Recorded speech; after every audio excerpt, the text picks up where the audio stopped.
Աստված բոլորիդ օրհնի, ուրախ եմ բոլորիդ տեսնել։ Տեր մեր հիմա այսօր այստեղ եք հավաքվել,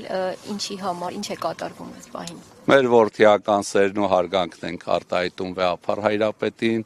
մեր աջակցությունն ենք ցուցաբերում մեր բարեպաշտ հավատացյալ ժողովրդին եւ ուզում ենք, որ Վեհափառ Հայրապետը արդարացի կամ ողորմած վճիռ կայացնի այն բոլոր անձանց նկատմամբ, որոնք տարբեր կոմպրոմատների, շանտաժի, ահաբեկման, նաև խոստումների, սուտ խոստումների զոհ են դարձել, կխնդրենք, որ Վեհափառ Հայրապետը հնարավորինս ներողամիտ լինի իրենց նկատմամբ եւ կմաղթենք, որ նաև այնպիսի որոշում կայացնի, որ նաև բավարարի մեր հավատացյալ ժողովրդին, որոնք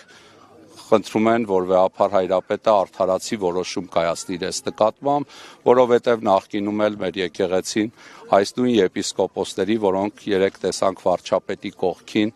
ես նույնիսկ հայտարարությունը չեմ համարում, որ իրենց ազատ կամ արտահայտությունն է եղել,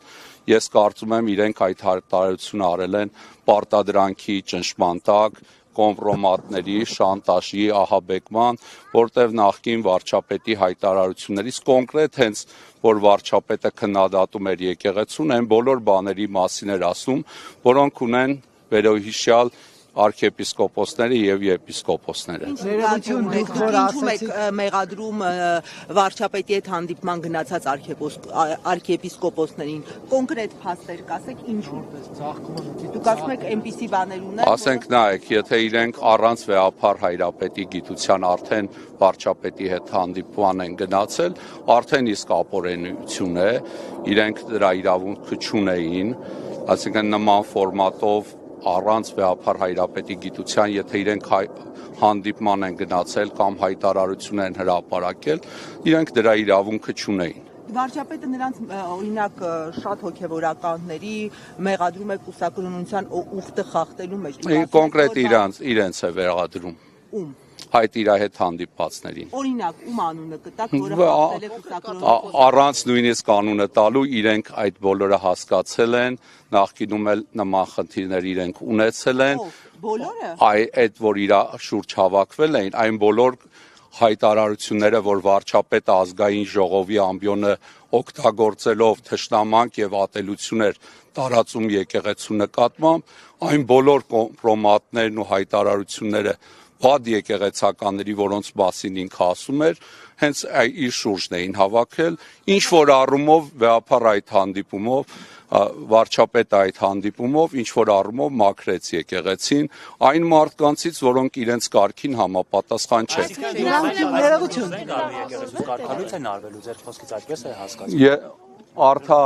Արդարացի որոշման դեպքում կարող են դուրս գալ, բայց Վեհափառ Հայրապետը նաև կարող է ողորմած լինել, լիարժեք դա Վեհափառ Հայրապետի իրավունքների մեջ է, եթե իրենք զղջան, ներողություն խնդրեն, կարծում եմ Վեհափառ Հայրապետը կարող է նաև ներողամիտ լինի։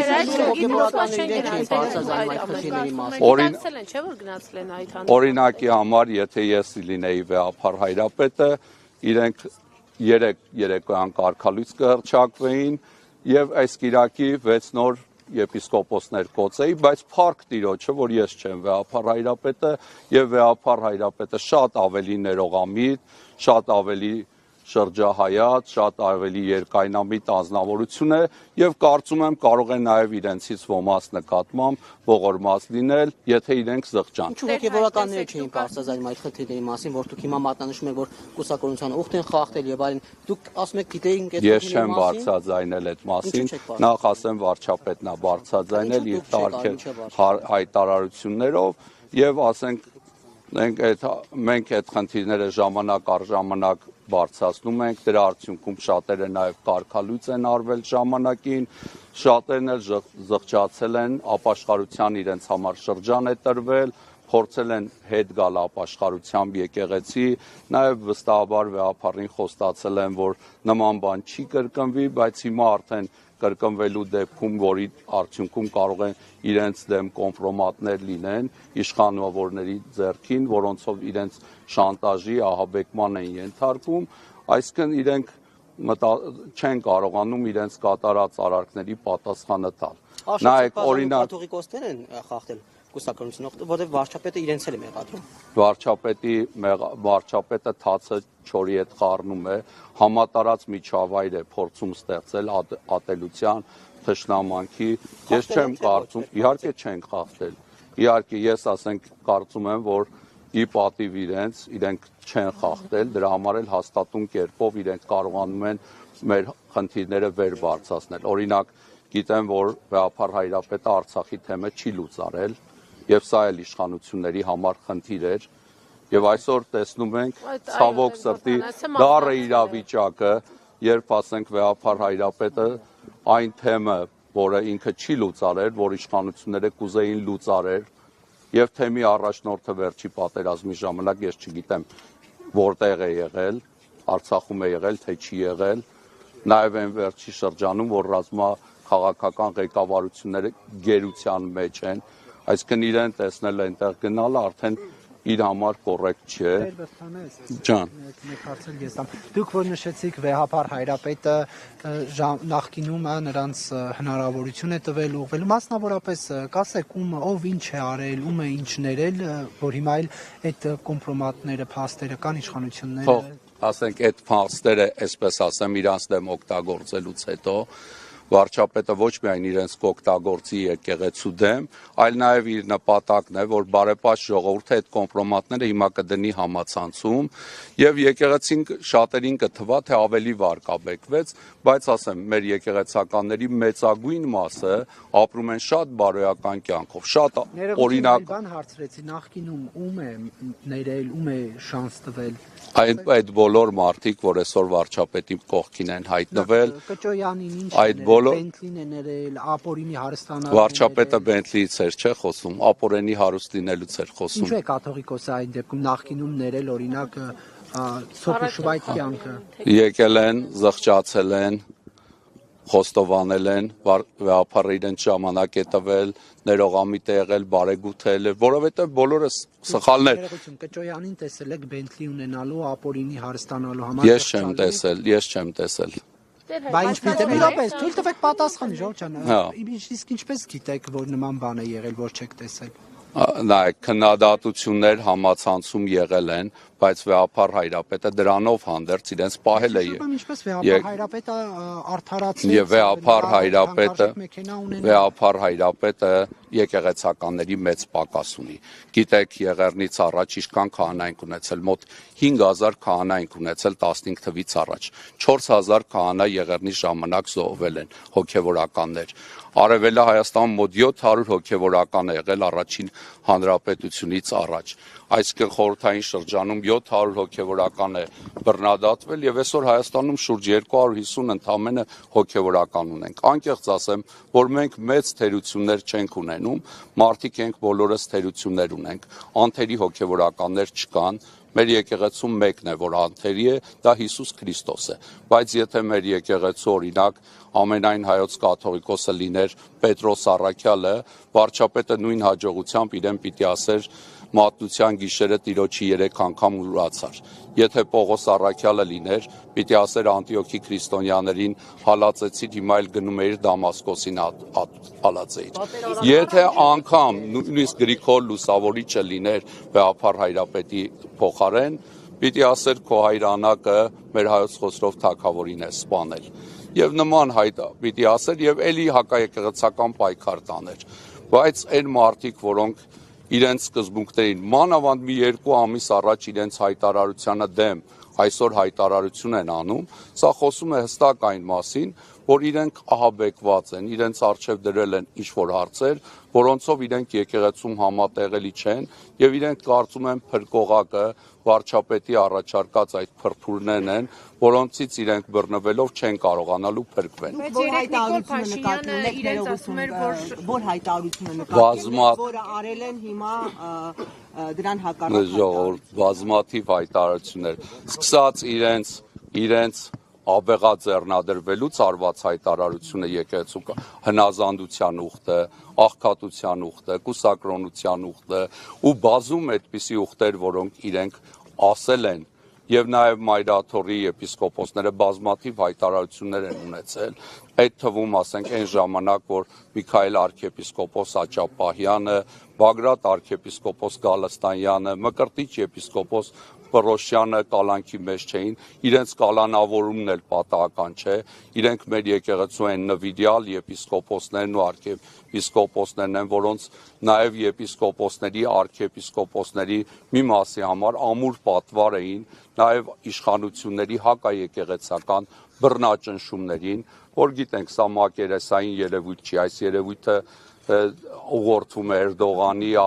Ալիևի, Փաշազադեի կողմից եւ այս հակաեկեղեցական շարժման նպատակը ոչ թե եկեղեցին բարեփոխելն է, այլ եկեղեցին պառակտելն է։ Մենք շատ լավ գիտենք, որ Սփյուռքի թեմակալ առաջնորդները, եթե անգամ Մայրաթոր Սուրբ Էջմիածնում վարչապետի կողմից դրածո դրվի, կաթողիկոսը ձերբակալվի, Սփյուռքի թեմերը չեն ենթարկվի, առավել ասեմ Հայաստանում եղող քահանաների հիմնական մասը չի ենթարկվի դրածոյի որոշումներին։ Այդ թվում ես որպես եկեղեցական, եթե Մայրաթոր Սուրբ Էջմիածնում երբևիցե դրածո կլինի իշխանությունների կողմից, որևէ կերպ իրեն չենք կներեք, որևէ կերպով նման դրածոյի պատրաստ չենք ենթարկվելու։ Մենք Արցախի ժողովրդի վերադարձի իրավունքը, Արցախի սրբավայրերի հարցը,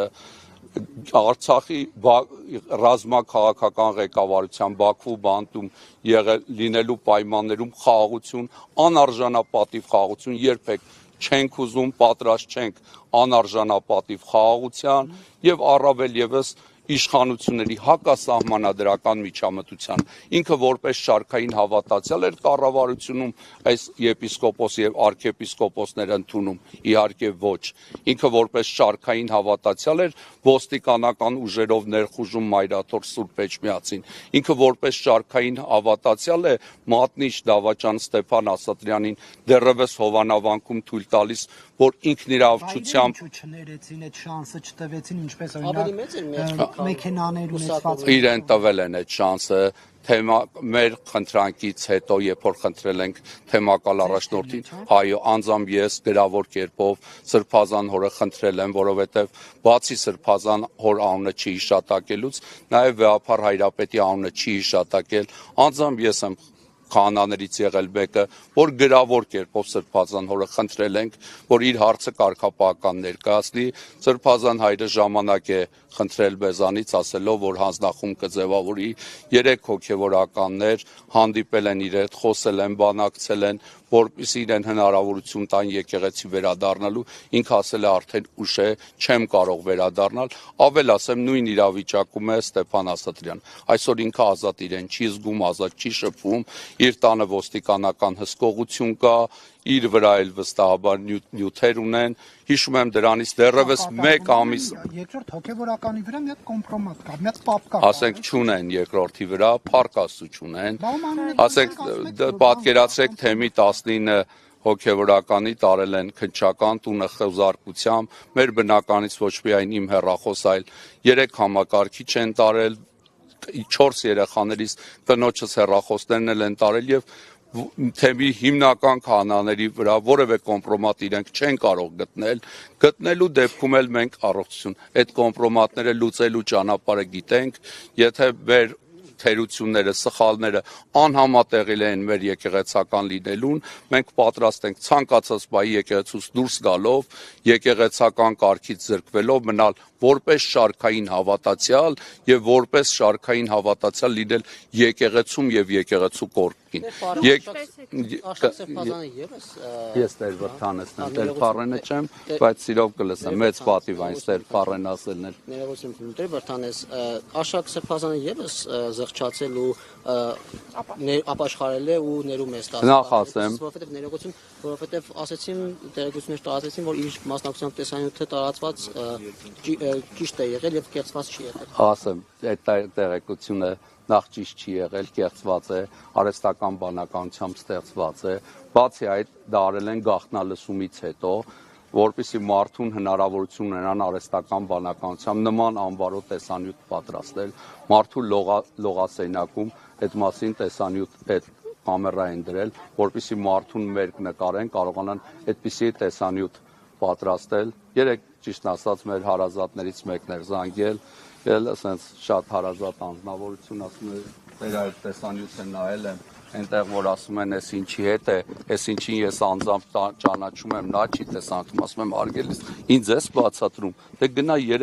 3 միլիոն բերան փակի, նման ապատեղեկատվություններ նպատակ ունեն թշնամանք տարածելու, նախ տեսանյութը ապօրենի է արվել, ինչպես են նման եւ ապօրենի է արված եւ արհեստական բանականության ապօրենի արդեն արված է կներեք, էլի ինչպես է ապօրենի տիկնոջն են արհեստական բանականության բոլորի նայեք իրեն մարդուն պիտի որպեսի մեր արհեստական բանականության համար միջոցով այդպիսի վիդեո ստեղծեն, պիտի մարդուն մեր նկարեն եւ այդ նպատակով իրենք նույնիսկ բոլոր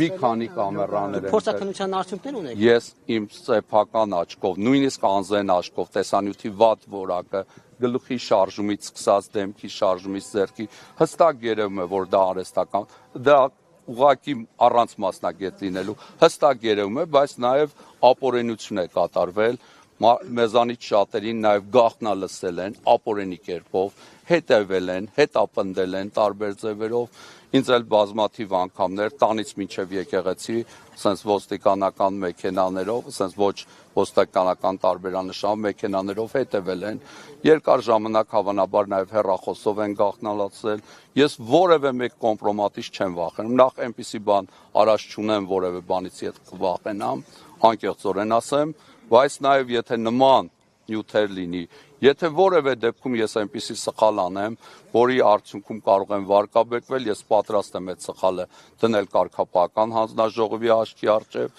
եւ եթե եկեղեցին օրինակ կարճաժամկետ պատիժ չի տա, ասենք փիլոնազրկություն, կախակայում կամ կարգալույծկանից, ես պատրաստ եմ բոլոր տարբերակներով, ես կուզեմ, որ մեր բարձրաստիճան, ցածրաստիճան հոգևորականներից, մեր քաղաքացիներից սկսած այնքան քաջությունը երեք Լիդիան ազատության մեջ էր։ Երեք իմ օրը շատ տոնական էր, անկախ նրանից, անկախ իրենց վարչապետի հետ հանդիպումից, ես օրինակ ավելի շատ երեք ուրախացել եմ, քան տխրել։ Ուրախացել եմ Լիդիա Մանթաշյանի ազատության համար, կներեք հեսա։ Այդ հոգևորականը դավաճան է։ Լիդիա Մանթաշյանի քաջության համար նախորդ դատին, նախորդ 5 շաբթի տեսա ինչպես Լիդիան իրեն շատ աղջիկ լինելով, շատ քնքուշ լինելով հանդերձ, բայց իրեն շատ քաջ, շատ արի կերպով եւ արդյունքում է երեք ինքը դատանի դալիճից ազատ արձակվեց եւ վստահ եմ, որ Աստված նաեւ ազատություն կտա բոլոր կալանավայրում եփող եպիսկոպոսներին։ Ես այսօր ավելի շատ աղոթում եմ թվացial ազատության մեջ եղող, բայց իրենց սկզբունքներին, իրենց ուխտը դրժած եկեղեցականների համար ավելի քիչ աղոթում եմ կալանավայրում եղող եպիսկոպոսների համար, որտեղ իրենք իրենց ճիշտ տեղում են եւ հալածանքներ են կրում։ Փառք ու պատիվ իրենց, ես որպես իրենցից կրտսեր եկեղեցական կան իրենք իմ համար իդեալական հոգևորական։ Կներեք, դուք տեսել եք այստեղ այն եպիսկոպոսներին, վարչապետի հետ հանդիպած հոգևորականներին այսօր այստեղ տեսել եք, թե ոչ նրանց մասնակցությամբ քրիստ կա, թե ոչ։ Ձեր ինչ հարց եք տալիս։ Կհիշեմ, ձեր հարցն եք կհիշեմ։ Չեմ մոռանա, Պատասխանեք։ Հա, իր հարցին, Նարեկի հարցին պատասխանեմ, ճիշտ ասած չեմ տեսել, դել ասենք որևէ ձևի չեմ քաշվի տեսնել եւ իրենց աչքերի մեջ նայելուց, բայց դուք հարցը տվեք։ Տեսեք, դուք ասացիք, որ բարձրաստիճան եկեղեցականները, ովքեր երեք Նիկոլ Փաշինյանի հետ հանդիպել են, իրենց վախեցրել են, կոմպրոմատներ ունեն իրենց դեմ, բայց Նիկոլ Փաշինյանը իրենց շնորհակալություն էր հայտնել իրենց սկզբունքային լինելու համար, սկզբունքային դիրքորոշման համար, որ գնացել էին, ներկայացել են, եւ նաեւ խնդրում եմ ասեք, եթե վեհափառը նաեւ Նավասարդ arczepiskopos Կճոյանի վերաբերյալ դուք ասացիք ապաշխարել է, դրա համար ներել օրինակ Առաքել Սրբազանին ինչի համար է ներել։ Ինքն էլ է անցել այդ ճանապարհով, որովհետև Առաջի հարցը նորից։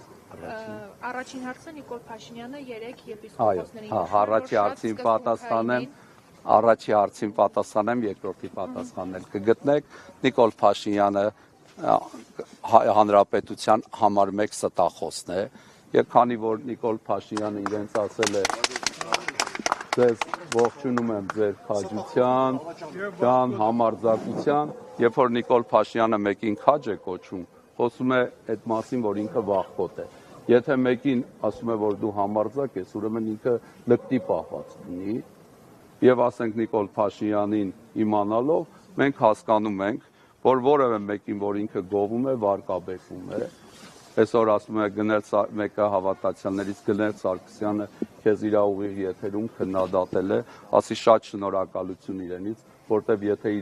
ինքը ինձ իր եթերում գովի, հարազատ բարեկամ չեմ ունենա, ընկերներից մեծ մասն էլ ինձանից կհրաժարվեն, այսինքն եթե Գնել Սարգսյանի, Նիկոլ Փաշինյանի նմանները մեզ քննադատում են, մենք դրանից շատ ուրախ ենք։ Եթե ոմանց Նիկոլ Փաշինյանը գովում է, արդեն ամոթ է իրենց։ Դա քրիստոնեական է, հա, Նիկոլ Փաշինյանը ինքը Եթե նա համարում եք մոլորված զավակ, պետք է հոգևորական օրինակ այդպես խոսի։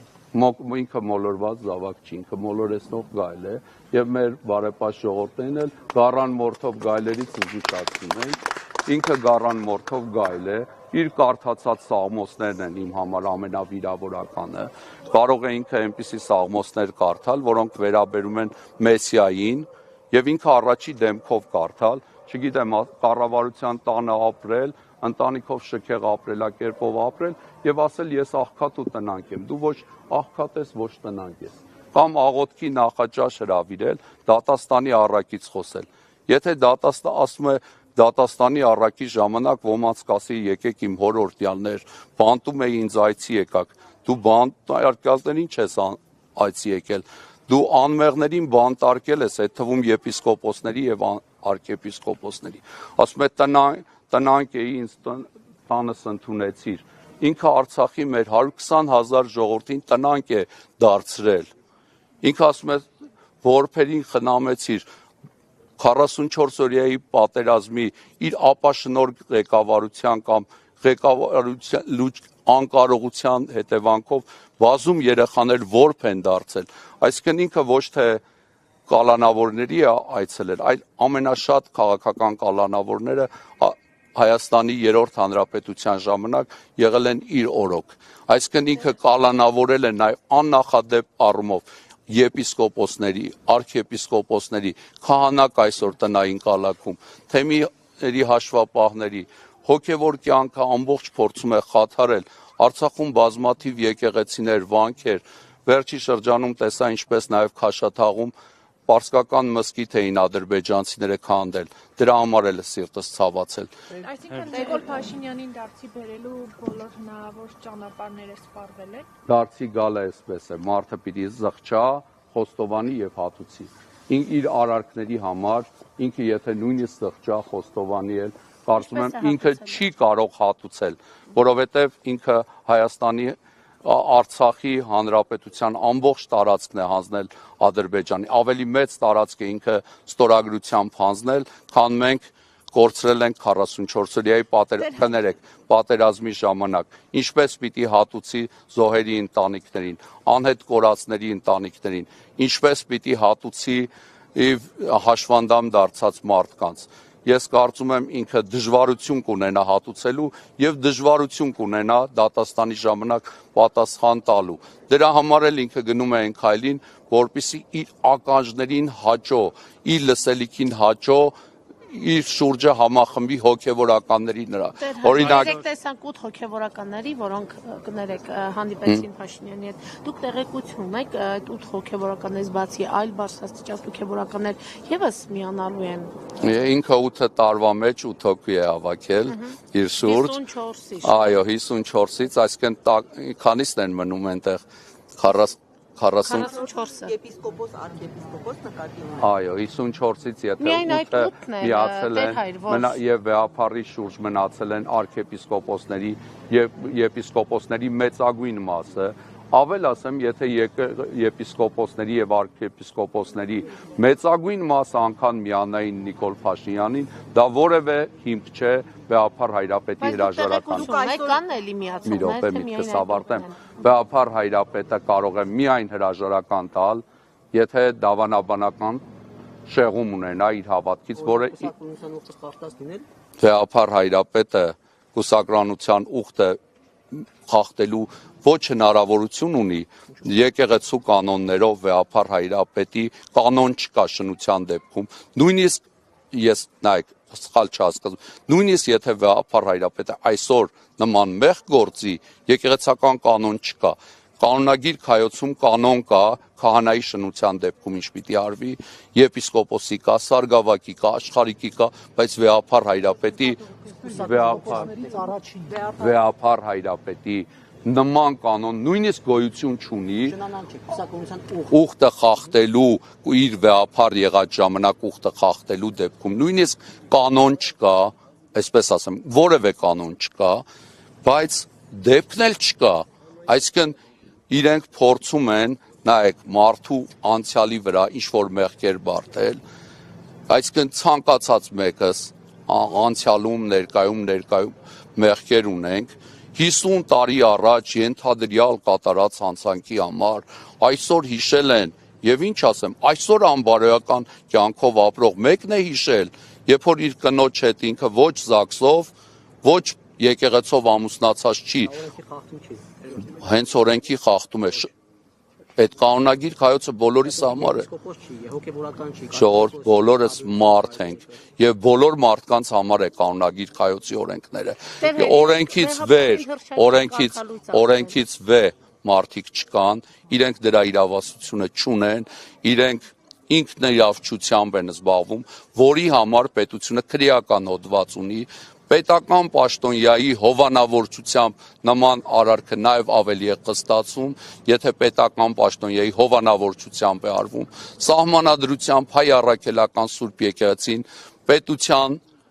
հետ իր հարաբերությունների համաձայնագիրը ունի 2007 թվականին կնքված, որտեղ վարչապետը որևէ լծակ չունի, եթե ես օրինակի համար գողություն անեմ, շնություն անեմ,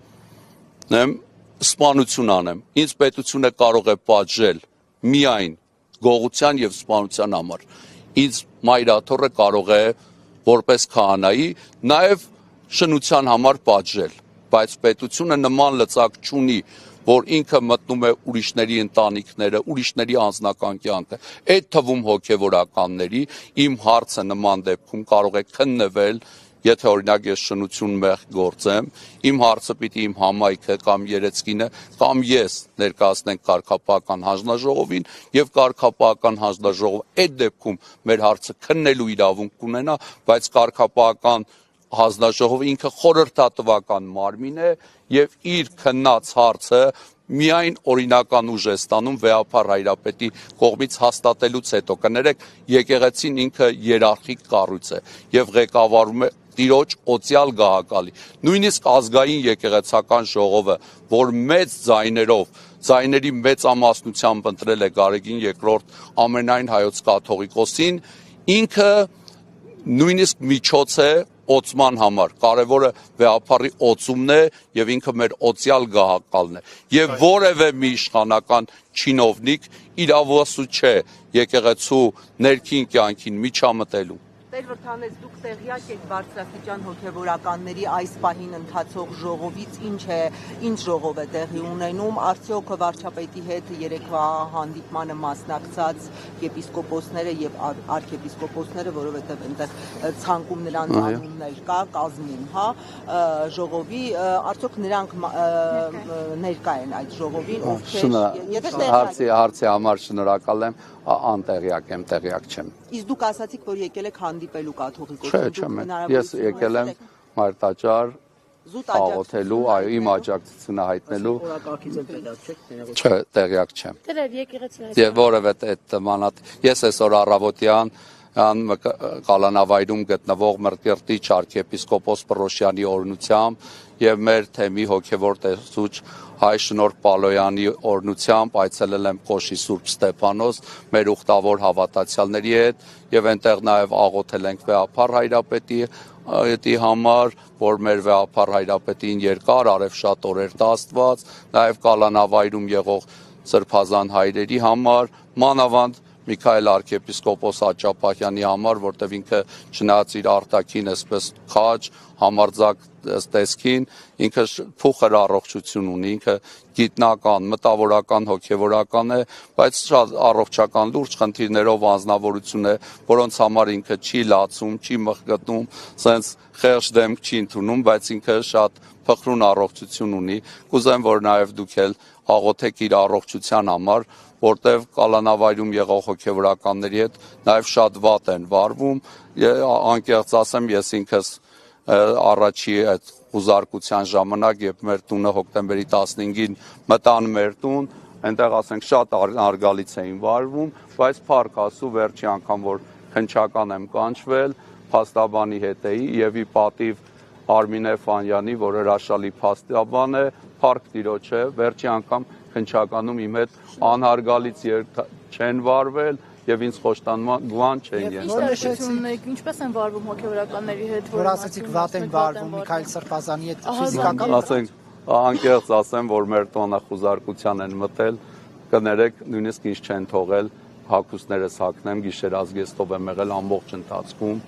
ինձ առանց դատարանի ծանուցման բերման են ենթարկվել, ես այդ առավոտյան երեկոյան ժամը 17-ին եմ իմացել, որ ինձ բերման են ենթարկել, ոչ թե ուղակի հրավիրել են, այնտեղ ամբողջ ընթացքում առավոտյան 7-ից մինչև երեկոյան 17-ը նույնիսկ ինձ մեկ զանգի հնարավորություն չեն տվել, այնտեղ քնչականում եղած ժամանակ ես դեղորայք չեմ ստացել, էլ ասենք ճշման եւ շաքարի Բայց կարիք ունեիք։ Այո, կարիք ունեի, ավել ասեմ փոքր երեխաց մենք գիտեինք քնած էր, բայց վերմակով ծածկված է եղել երեխան եւ այդ ամբողջ նաեւ անհարգալից զբաղվածքը իմ ընտանիքիս անդամ։ Դիմակավորված մտել էին։ Չէ, առանց դիմակի, բայց ասենք ոչ կոռեկտ զբաղվածքով, ոտավորապես ինձ ձայներդ կտրեք, հարց կտամ կպատասխանեք, չեք տա չեմ պատասխանի եւ այո իմ անձնական կաշվի վրա ստացել եմ նրանց այդ վարվածի հետ կապված տեղեկություններ չունեմ չեմ կարող փաստել բայց կարծում եմ տարբեր չի եղել եւ կներեք մի բան ճշտեմ էլի դուք որ ասեցիք արհեստական բանականությամբ դա ինչ որ փորձաքննության հիմքով եք դուք ասում թե Ես անզեն աչքով նման վիդեոները իրարից տարբերելու, ասենք sense պրիմիտիվ, ասենք կարող եք դուք մտնել այդ նույն վիդեոները, եթե ձեզ հասանելի է, եթե հարմար կամարեք, մտեք, տեսեք եւ վստահ եմ դուք ինձանից լավ կարծիք կհայտնեք եւ վստահ կիմանաք, որ դա արհեստական բանականությամբ է։ Ես անձամբ, ասենք, Սրբազան հորը շատ լավ ճանաչում եմ, շատ հարգում եմ Եվ եթե նույնիսկ ինքը որևէ խնդիր էլ ունենա, ինքը այնպիսի ասենց քաջ առաքինի անձնավորություն է, որ պատրաստ է խնդիրների համար պատասխան տալ, ցանկացած հարցի համար եւ Արշակ Սրբազանը ի պատիվ իրեն այն անձնավորությունն է, որ հարկ եղած դեպքում եթե զգա իր պատճառով կարող է եկեղեցին նույնիսկ վարկաբեկվել, ինքը պատրաստ է եկեղեցի։ Կոտայքի թեմի առաջնորդը Նյուզեյմին հարցազրույց է տվել։ Մյուսներից ով հարց չի տվել։ Թվեք ես տամ, էլի թեմայի հետ է։ Բոլոր հարցերին, ձեր հարցերին էլ։ Ուղղակի թեմայի հետ է։ Նայեք, ձեր հարցերին միջև վերջ կկանգնեմ, բոլոր ձեր հարցերին կպատասխանեմ։ Չէ, բայց չէ, ձեր հարցին էլի կպատասխանեմ։ Ես չեմ շտապում, չէ, դուք չէ։ Ով որ հարց չի տվել լրագրողներից, կուզեմ իրանք հարց տան եւ նորից ձեր եւ ձեր հարցերին ներողություն էլի, հա, ով հարց չի տվել, ով չի տվել, լավ, ուրեմն կներեք, լավ, ուրեմն ձեր հարցին պատասխան։ Շնորհակալություն։ Դուք որ ասում եք Արշակ Սրբազանն ասում է, եթե իմանամ եկեղեցու Չեմ ասում, ինքը ասում է, ես եմ ասում, եթե Արշակ Սրբազանը իմանա, որ իր վարքով, կենցաղով կարող է եկեղեցուն վնաս հասցնել, վստահ եմ իր եկեղեցասիրության վրա որևէ կասկած չունեմ, ինքը ցանկացած պահին պատրաստ է եկեղեցուց դուրս գալ, եկեղեցին չվնասելու համար, բայց ինքը որևէ այդպիսի խնդիր չունի եւ ուրախ ենք, նաեւ իմ աջակցությունն եմ հայտնում Արշակ Սրբազանին, մենք իրեն շատ սիրում ենք, հարգում ենք, մեր հավատացյալ ժողովուրդը իրեն շատ արժևորում է, ինքը մեր շատ սիրելի Սրբազան հայրերից է։ Եվ ավել ասեմ, մարդկանց ցանկացած մարդու, քանի որ իր մեղքը հաստատված չէ, եթե նույնիսկ զրպարտություն կա, մենք այդ մեղքը չենք կարող ընդունել որպես գործած սխալ։ Մի րոպե իմ հարցի հերթն է։ Տեսեք, դուք այսրա հետ կապված Ունեք, մենք ավելի շատ բանակցում ենք ով հարց տա, քան հարց։ Չէ, հերթով տվեք ուղղակի։ Դուք ասեցիք իմ հարցն է։ Ձեր պատասխանեցին իր երկրորդ հարցը կտաս։ Էդ էլ կսպասեմ։ Չտվեցի հարցը։ Սիրով կսպասեմ, չեմ գնում, չեմ փախնելու հարցը։ Լավ, եթե բարդ է։ Նույնիսկ եթե որևէ բարդություն չկա, եթե կամերաներն էլ գնան, հաղորդավորներն էլ ձեր բոլոր չէ, իր հարցին պատասխանը։ Դուք նշեցիք, որ անձեն աչքով էլ տեսանելի է, որ արհեստական բանականությամբ է գեներացվել, ապօրինի կերպով լոգարանում տեսախցիկ են դրել, որպեսզի այս ամեն ինչը կարողանան ստանալ, բայց ինչպես գործընկերս նշեց, Կոտայքի թեմի առաջնորդը Նյուզեմի հետ զրույցում նշել է, որ սրբապղծություն է տեղի ունեցել եւ վեհափառ Հայրապետին մի քանի անգամ դիմել են, որպեսզի ժամանակավորապես Արշակ Սրբազանը լքի անգամ կարգալուծության հարցի քննարկվի, ինչպես է ստացվում, որ Եվ նա ասում է, որ կաթողիկոսն ասաց, չեմ կարող Արշակին հեռացնել նշանակում է հայ եկեղեցու կործանում։ Լավ, հարցին պատասխանեմ, քանի որ հարցը նորից հնչեց, ես նախորդ հարցին էլ պատասխանեցի, ու այն 8 եպիսկոպոսները, եւ արքեպիսկոպոսները, որոնք հանդիպել են վարչապետ Նիկոլ Փաշինյանի հետ, իրենք ազատ կամ արտահայտության հնարավորություն չունեն, իրենք զրկված են ազատ կամ արտահայտություններից, իրենց դեմ ունեցած շանտաժի, բռնության, նաև կոմպրոմատների պատճառով եւ քանի որ հարցը իրենցի տված հարցն էր, որ ինքը հայտարարություն է արել, ես կարծում եմ իր հայտարարությունը հիմնավոր չէ։ Իսկ Առաքել Սրբազանը Իր ասած է ինքը իրենք կրոնության ուխտը խախտել է։ Ես Ժորժ ջան, այդ հարցը ես քննություն առնողը չեմ։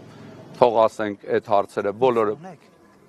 Ինֆո ունեք դուք թե չէ։ Չէ, չունեմ։ Ճիշտ ասած, ես ասենք տենց որևէ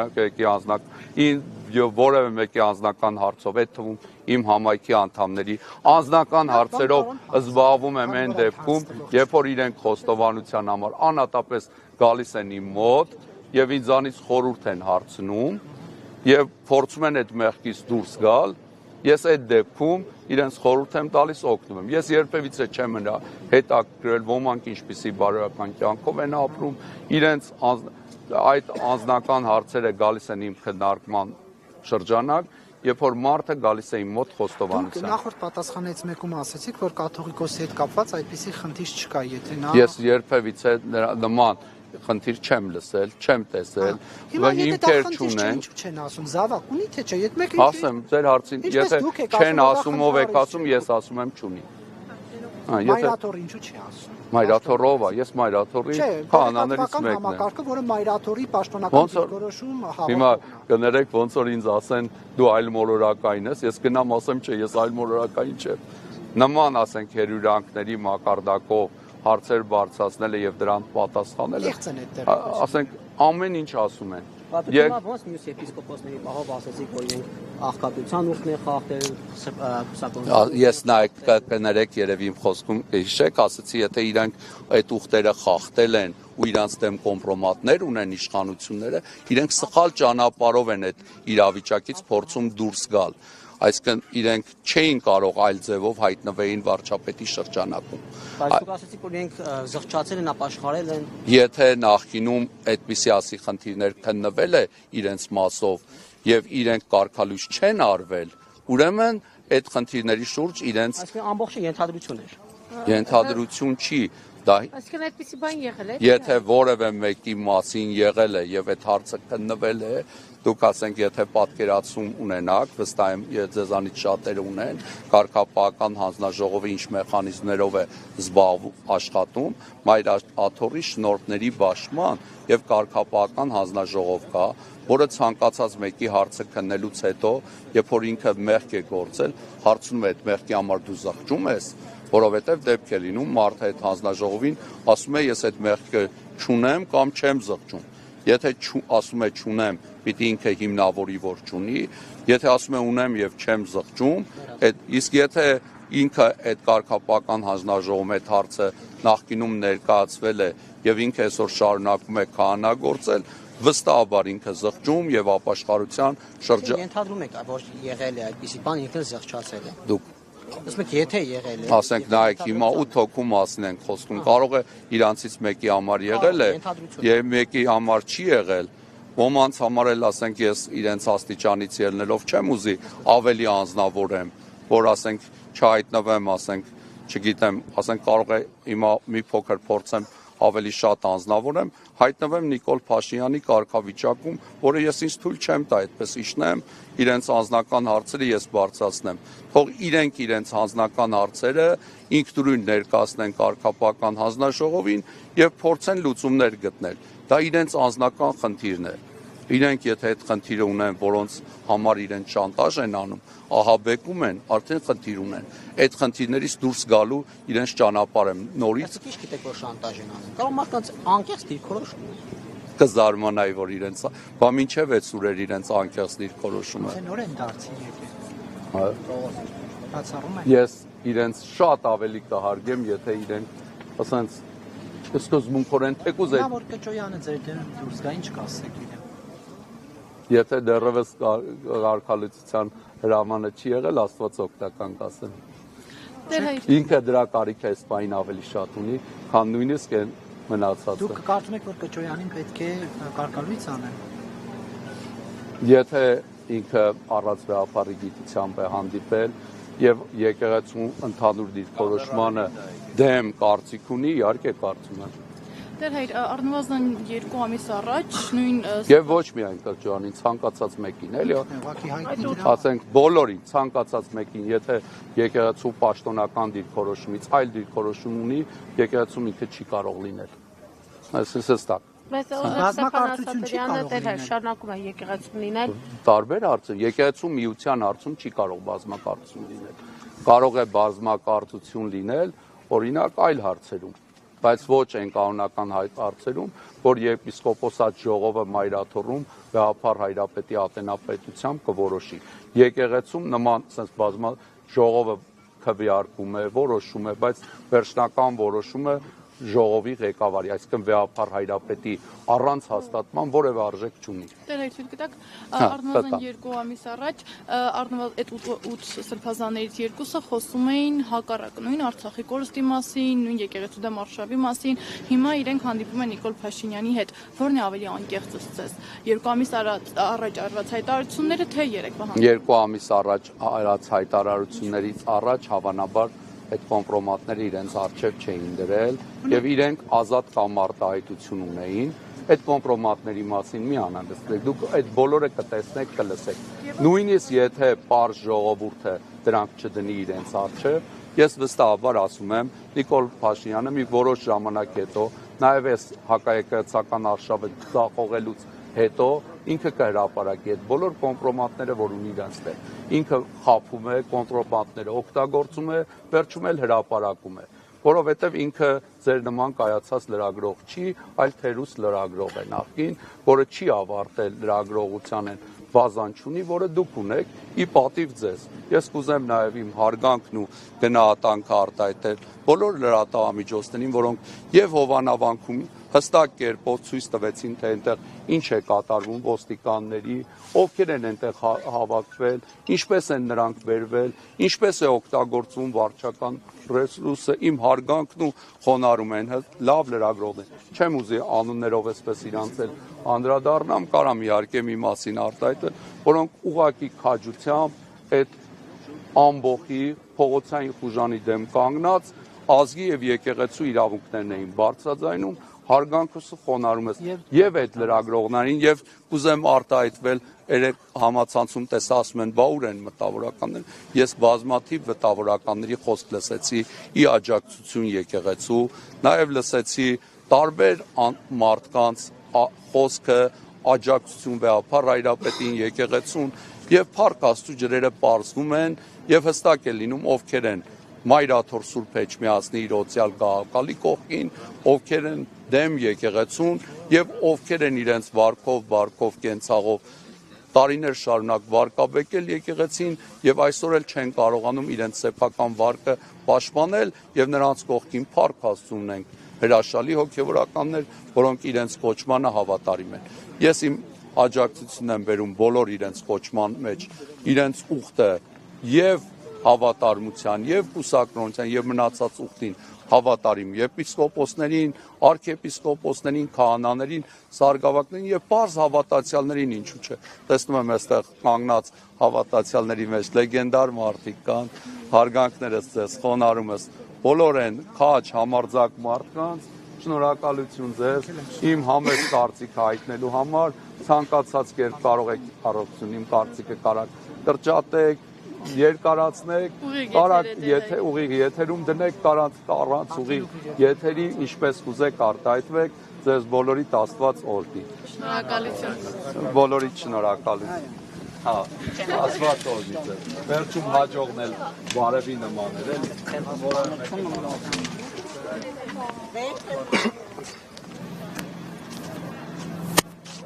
Տեր հայր։ Աստված օրհնի, շնորհակալ եմ հրավերքի համար։ Մենք ենք շնորհակալ մեզ հյուրընկալվելու համար։ Տեր Վրդանես 3 բավականին դարված օրեր, իսկ շաբաթ օրը քննչականից ձեզ տեղեկացնում են, որ Կիրակի օրը վաղ առավոտյան 9-ին հրավիրված եք Հարցաքննության քննչական կոմիտե եւ ձեզ հետ միասին Արագածոտնի թեմի այլ հոգեվորականներ եւս, ընդ որում նույն քննիչի մոտ։ Ո՞րն էր այդ հապշտապ Կիրակնօրյա հարցաքննության առիթը, ըստ ձեզ, ո՞նց եք բացատրում։ Նախ ծանուցումը մեր բնակարաններ բերվել են ուշ երեկոյան, ուրբաթ երեկոյան են ծանուցումները բերել։ Ես նույնիսկ տանը չէի, ինձ զանգահարեցին եւ ասացի կարող է եղբայրս կամ դուստրս վերցնել իմ փոխարեն ստորագրել եւ զանգահարող ոստիկանին ասացի հո հրավերքը Կիրակի չէ, պատարագի ժամին։ Ու միանք ասես մտածեց ու պատասխանեց այո, ասի այդ հրավերքին ես չեմ կարող ուղակի ներկա լինեմ, ի վիճակի չեմ, որովհետև եկեղեցու կանոնի համաձայն եւ մեր Տեր Հիսուս Քրիստոսի խոսքի, որ ասում է այս արեք իմ հիշատակի համար, վերցնելով հացը, օրհնելով, տալով, այսինքն ամեն Կիրակի քահանան պարտավոր է պատարագ մատուցել։ Սուրբ պատարագ, Սուրբ պատարագ մատուցել եւ ես պատարագ կարող եմ չմատուցել իմ եկեղեցում, քանի որ մեկ քահանա եմ, միայն առաջնորդ սրբազան հոր կարգադրությամբ եւ տեղեկացմամբ։ Այս պահին կալանավայրում է ապորենի կալանավորված է։ Մենք իր կարիքը շատ ենք զգում այս պահին, մեր բարեխնամ, լավ առաջնորդ սրբազանի եւ սրբազանի բացակայությամբ, որ ես պատարագ չմատուցեմ, դա կլինի լուրջ խնդիր, որովհետեւ եկեղեցու կանոնների համաձայն ես իրավունք չունեմ պատարագ մատուցեմ։ Պատարագից հետո էլ տարելիցի կարգ ունեի, որ արդեն 1 տարի առաջ այդ օրը պայմանավորվածություն ունեի, որը չէի կարող որևէ կերպ փոխել։ Այդ հրավերքը նախ Կիրակի օրով քննչականի աշխատողների իրավունք ունեն, չգիտեմ աշխատանքային օրենսգրքով են իրենք շարժում թե չէ, 54 աշխատակից, եթե Կիրակի օրով իրենք կանչել են քննչական եւ Նազելի Սարգսյանն էլ ավագ քննիչ մեզ այդպիսի ծանուցագիր է ուղարկել Արագածոտնի թեմի ողջ քահանայից դասին առանց բացառության 19 քահանայի եւ 2 սարգսակի, այսինքն ոչ հոգեվոր դասի եւ դա կարծում եմ կամ տգիտության հետևանք կլինի, որ իրենք տեղյակ չեն, որ Կիրակի օրը եկեղեցիներում Սուրբ պատարագ է մատուցվում, կամ դիտավորություն։ Արագածոտնի թեմի եկեղեցիներում տեղի ունեցող պատարագները խաթարել եւ Հովանավանքում կարգալույց քահանայի, ինքնիրավչությամբ զբաղվող քահանայի, որը նաև պետական պաշտոնյայի հովանավորչությամբ է, որ ինքնիրավչությունը կատարում է, Մայր Աթոռ Սուրբ Էջմիածնի սեփականությունը հանդիսացող անհատույց կերպով իրեն վերադարձրած Հովանավանքի, որ եկեղեցու սեփականություն է եղել, եկեղեցին է կառուցել, մեր պատմական կառույցն է, որ խորհրդային շրջանում բռնագրավվել էր եկեղեցուց եւ անկախությունից հետո մեզ է վերադարձվել անհատույց կերպով եւ այդ սրբավայրում ինքնիրավչությամբ են զբաղվում, ոստիկանության պարտականությունն է, որ շուտապույտ կերպով այդտեղ ազատեր Ստեփան Ասատրյանի ներկայությունից։ Իրենք ամեն ինչ արեցին, որպեսզի մենք լռենք։ Նախկինում արդեն մեր ընտանիքի անդամների, նաև մեր հեռախոսներն էին խուզարկության միջոցով արգրավել, նաև համակարգիչների հիշողությունները եւ փորձում էին համազգեստով եւ առանց համազգեստի ոստիկանների մեծ բազմությամբ վերադասի հանձնարարականով այդտեղ հայտնված պաշտոնյաների ներկայությամբ իրենք փորձում էին Աստծուձայնը լռեցնել, բայց եկեղեցում տեղի ունեցավ 3 հետաքրքիր երևույթներ, այն պահին, որ խոսում էին Աստծո խոսքը, որ անհնար է լրացնել, Եվ երբ փակում են այդ խոսող բերան, եւ այդտեղ տեսնում ենք, որ քահանաների, որոնց ուղակի մուտքը փակված էր հովանավանք, այդ թվում նաեւ Ստեփան Ասատրյանի քահանա եղած ժամանակ համատեղ այդ եկեղեցում ծառայող մեր լավագույն հոգևորականներից մեկի Տեր Սարգիս քահանա Սարգսյանի մուտքն էր այդտեղ փակ, ինքը պիտի այդ օրը պատարակ մատուցեր։ Թույլ չեն տվել, որ մտնի։ Այո, իհարկե թույլ չեն տվել։ Արդեն նախորդ օրվանից Տերայրի դեմ, դրանից էլ առաջ տեղաշարժի լուրջ արգելքներ էին ստեղծում Տերայրի համար, եւ տեսնում ենք այդտեղ Աստված խոսեցնում է եկեղեցում եղողներից մեկին։ Այսինքն երբ քահանաները լռել են, ինչպես հին ուխտից ենք տեսնում Աստվածաշնչում, մարգարեներ են ի հայտ եկել։ Եվ երիտասարդներից մեկը բարձր ձայնով հստակ կերպով ասում է. «Կարգալույց Ստեփան Ասատրյան, դու պատարակ մատուցելու իրավունք չունես»։ Եվ տեղի ունեցավ նաև երկրորդը, շատ խաղաղ, բարի դեմքով մի անձնավորություն մոտենում է Ստեփան Ասատրյանին, որ ավետարանը ձեռքում էր պահել, խաղաղ կերպով գիրքը վերցնում է եւ փոխանցում է կողքի կանգնած շապիկավոր անձնավորության ասելով, որ դու իրավունք չունես ավետարանը ձեռքիդ կանգնել եւ հակառակ նրան, որ իրեն վիրավորում են, կոպիտ կերպով վարում են, ինքը շատ խաղաղ դեմքով հանգիստ հեռանում է։ Եվ կուզեմ խոսել երրորդ նաեւ բանի դեպքի մասին։ Մեր առաջնորդի ապօրինի կալանքից հետո թեմի հոգևոր հարցերով զբաղվում է հայր Շնորհք Բալոյանը, որը մեր ազնվագույն հոգևորականներից է, ոչ միայն հայ եկեղեցու, էլ կարող եմ ասել համաքրիստոնեական էսպես։ Ուղակի սրբակենցաղ մի անձնավորություն, որ մեր հոգևոր տեսուչն է, այցելում է հովանավանք աղոթելու։ Եվ տեսնում ենք, ինչպես իր ճանապարհը կտրում են ոստիկաններ եւ թաղային խուլիգաններ։ Հայր Սուրբի ճանապարհը կտրում են եւ Հայր Սուրբի տեղաշարժը դեպի եկեղեցի ուղակի արգելում են։ Հայր Սուրբին առաջարկելով, որ բարձրանա վերևի մատուռում աղոթի, հովանավանք չի կարող մտնել։ Եվ այստեղ տեսնում ենք Հայր Սուրբի խոնար պահվածքը։ Հոգևոր տեսուչը, որ կարող էր ասել, գիտեք, ես այստեղ Տեր տիրականն եմ, ես եմ որոշում։ Ամենայն խոնարհությամբ ասում է, եկեք այստեղ էլ աղոթենք, եւ Հայր Սուրբը աղոթում է իրենց հետ, հայրմեր է ասում եւ խոնարհաբար շրջում եւ գնում է։ Այստեղ տեսնում ենք խոնար հոգևորականին, ազնիվ հոգևորականին, նվիրյալ հոգևորականին, ծառայական կերպ հոգևորականին, որ ամեն ինչ անում է, որպեսզի բախում տեղի չունենա։ Եվ տեսնում ենք նաեւ մեր հավատացյալ ժողովրդի պահվածքը, պարզ հասարակ ժողովուրդը չգնաց այդ կեղծ հավատքին։ Ասեմ Ստեփան Ասատրյանը երկար ժամանակ հավանաբար այս երևույթին պատրաստվել էր այսօրվանը եւ ինքը վերջի շրջանում նաեւ խորաման կերպով հովանավանքի բնակիչներից ծեսերից հետո գումար չէր վերցրել, որպեսզի իրեն չսիրաշայի։ Ես այսօր Յուրականի Սուրբ Հովանեսի Անտառուտի հոգևոր սպասավորն եմ։ Ապրում եմ իմ համայնքի անդամների, պսակներից, մկրտություններից, հուղարկավորություններից հետո իրենց սիրահորժար նվիրատվություններով եւ ես դրանց կարիք ունեմ եւ վերցնում եմ։ Բայց վերջի շրջանում Ստեփան Ասատրյանը ինքը հրաժարվել է հովանավանքի բնակիչներից գումար վերցնել, որովհետեւ իր ձեռքին մեծ գումարներ կար, չգիտեմ ինչ գումարներ։ Արդյոք դա կապ ունի Նիկոլ Փաշինյանի եւ իր ընտանիքի հետ հարաբերությունների, բայց իր ձեռքին մեծ գումարներ կար, որոնց շնորհիվ ինքը կարիք չուներ գյուղացիների հանգանակությունների, ընծաների, որոնցով սովորական քահանաներս մեր ընտանեկան հոգսերն ենք հոգում, եւ ինքը փորձել է եկեղեցու այդ շուրջը եղող վաճառքի տաղավարներ ունեցող կանանց, ծերերի, նաեւ գյուղի ասենց սոցիալական խոցելի խավերի մոտ բարի Տերայրի այսպես կերպար ձևավորել եւ այս ձևավորած կերպարը օգտագործել եկեղեցու ու այս կազմակերպման գործին իր դրսի աջակիցների հետ միասին օգտագործելու հենց այդ մարդկանց որպես վահան,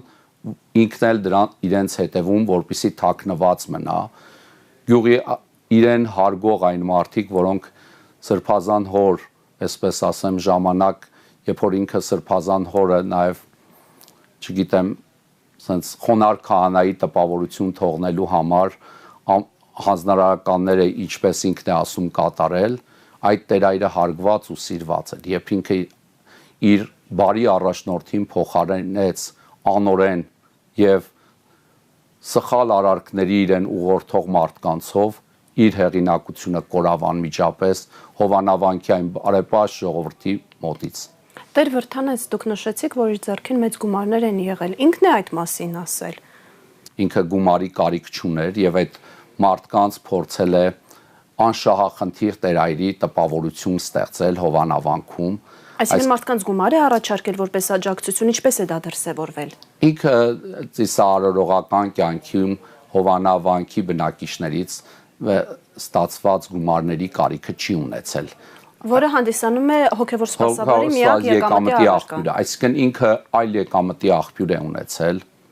Ես չեմ կարող ասել այդ գումարը ինքը ումից է վերցրել,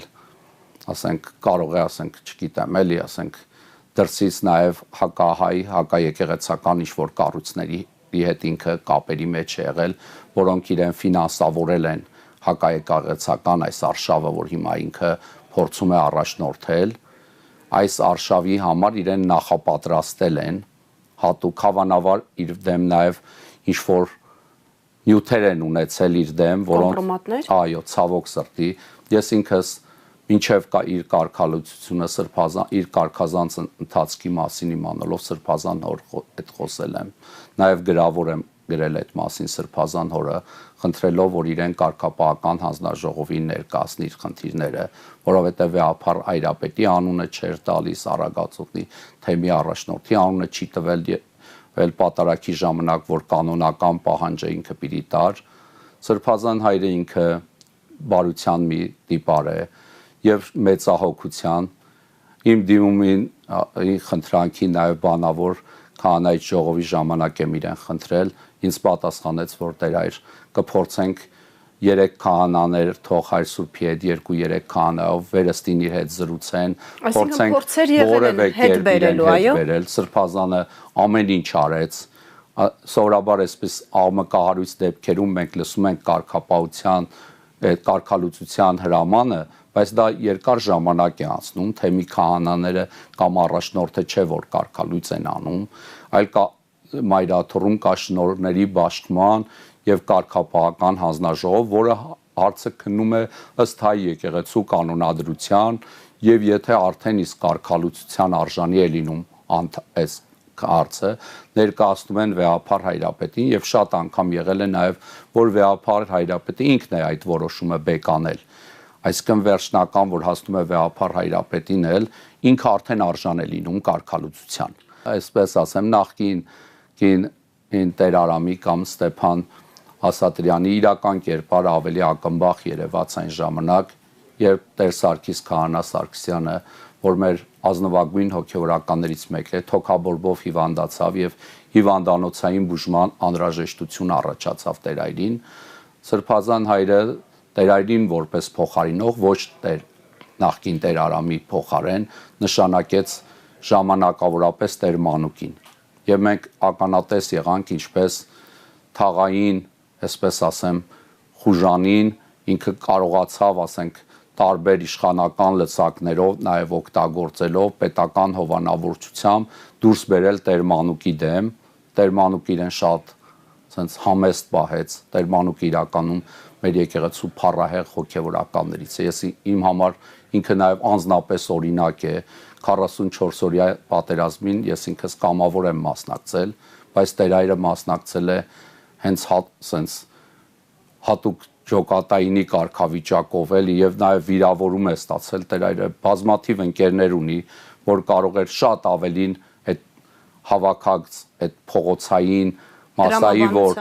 կարող էր ավելի շատ ընկերներ տաներ, ես ինքս էլ ցանկացած պահի պատրաստ եմ եւ Տեր Մանուկի կողքին կանգնել եւ Տեր Սարգսի Ձեր խոսքերը կարող են ոչ միանշանակ մեկնաբանվել։ Ասենք ի պաշտպանություն իրենց նաեւ անհրաժեշտության դեպքում ֆիզիկապես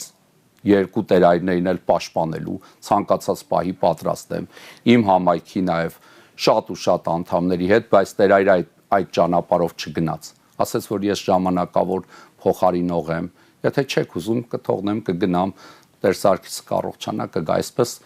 առանց Բախման տանելու։ Տեր Վրդանես, ես կուզենայի, որ մենք անդրադառնայինք 3 հովհանավանքում տեղի ունեցածին, որովհետև դա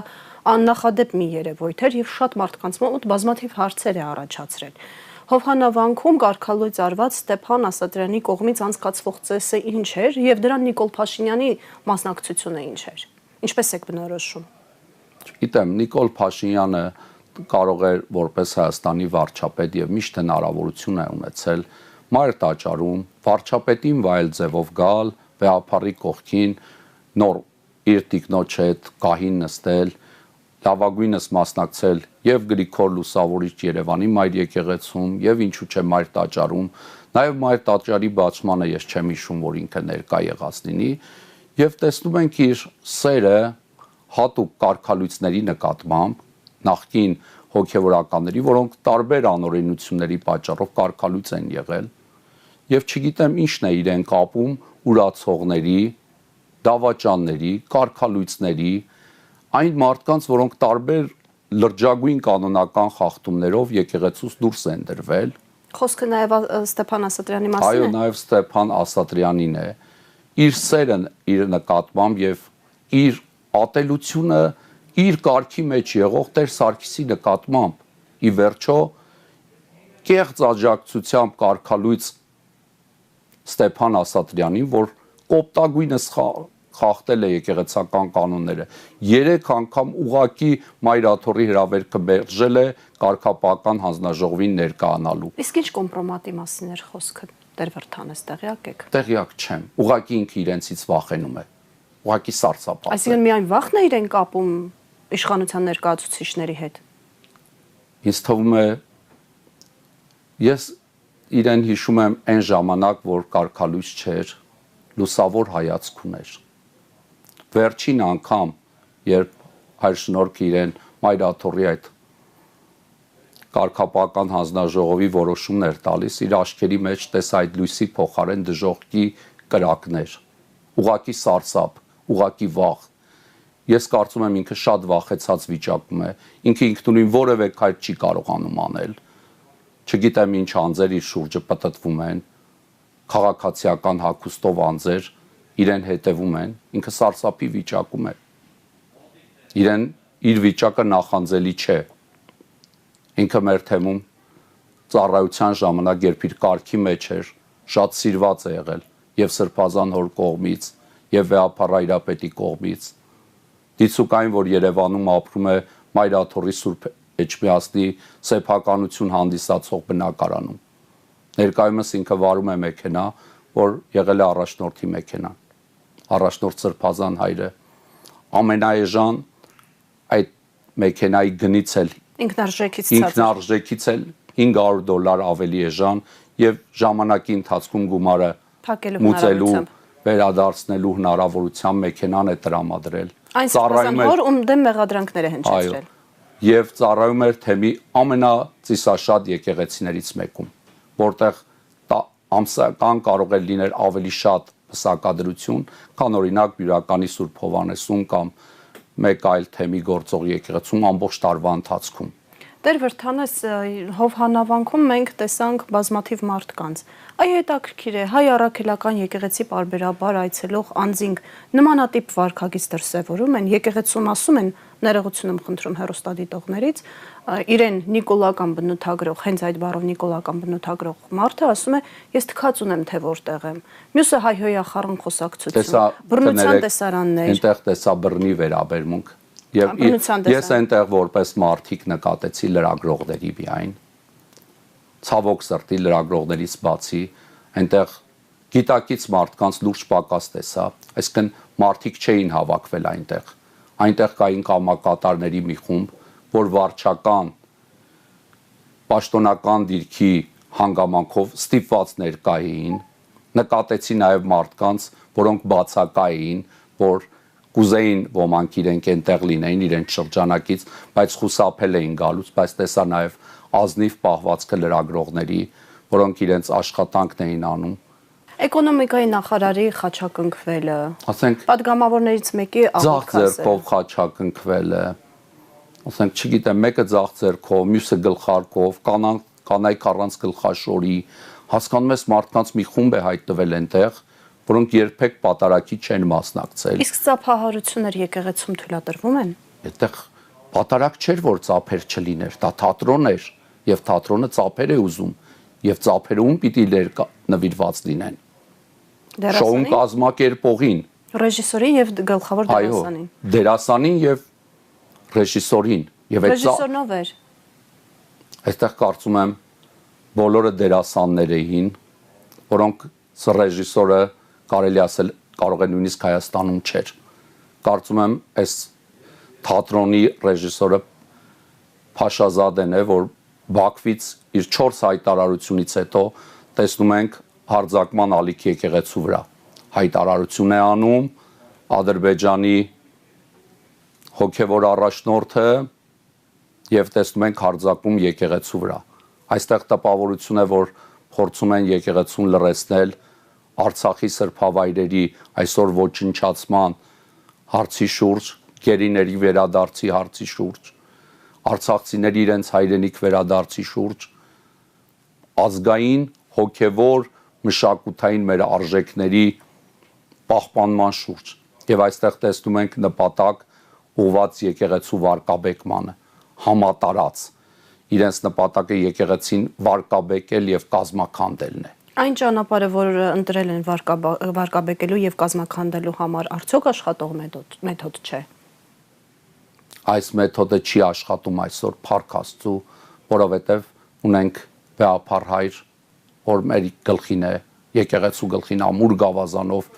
կանգնած է իր մեջքին ունենալով Հիսուս Քրիստոսին։ Վեհափառ հայրապետը խորը հավատքով, մեծ հայրենասիրությամբ Վեհափառ հայրապետ ունենք, որ ծնողի նման մեր բոլորի թիկունքին կանգնած է, հոգատար, խնամող ծնողի, եւ Վեհափառ հայրապետը քանի կա եւ իր դիրքում է, Վեհափառ հայրապետը անգամ եթե բանտում լինի, որևէ կերպ մեր ազգային, հոգևոր, բարոյական հարցերում ետքայլ չի անելու։ Վեհափառ հայրապետը այն հայրապետն է, որ ամեն պահ կարող է նաեւ իր կյանքը տալ հանուն մեր եկեղեցու։ Եվ իրենք տեսնում են, որ ունենք այսպիսի Վեհափառ հայրապետ եւ իրենց համար այս վայրերը հարթարել անհնար է եւ իրենք դիմում են այսպիսի միջոցների։ Իրենք հակաեկեղեցական շարժումը քողարկում են անհատ հոգեվորականների, այդ թվում Վեհափառ հայրապետի անձի դեմ։ Պատկերացրեք, խուզարկություն է կատարվել Արագածոտնի թեմի բոլոր հոգեվորականների տներում։ Այսինքն հայաստանյաց եկեղեցու հայաստանյան թեմերից մեկի, որ 10 թեմ ունենք, 1/10-րդի բնակարանները եւ վստահ եմ, որ խոզարկության նպատակով իրենք կփորձեն նաեւ ինչ-որ նյութեր գտնել անհատ քահանաների դեմ, որպիսի դրանցով փորձեն իրենց էլ ներգրավել իրենց այս հակաեկեղեցական շարժման մեջ։ Չի ստացվելու։ Եկեղեցին ինքահանատներից բաղկացած չէ։ Եկեղեցու վերևում Հիսուս Քրիստոս է, երկրի վրա ունենք ամենայն հայոց կաթողիկոսին։ Երեք իրենք վերջնականապես բարոյապես բանեցին նախկին Տեր Արամին եւ դարձրեցին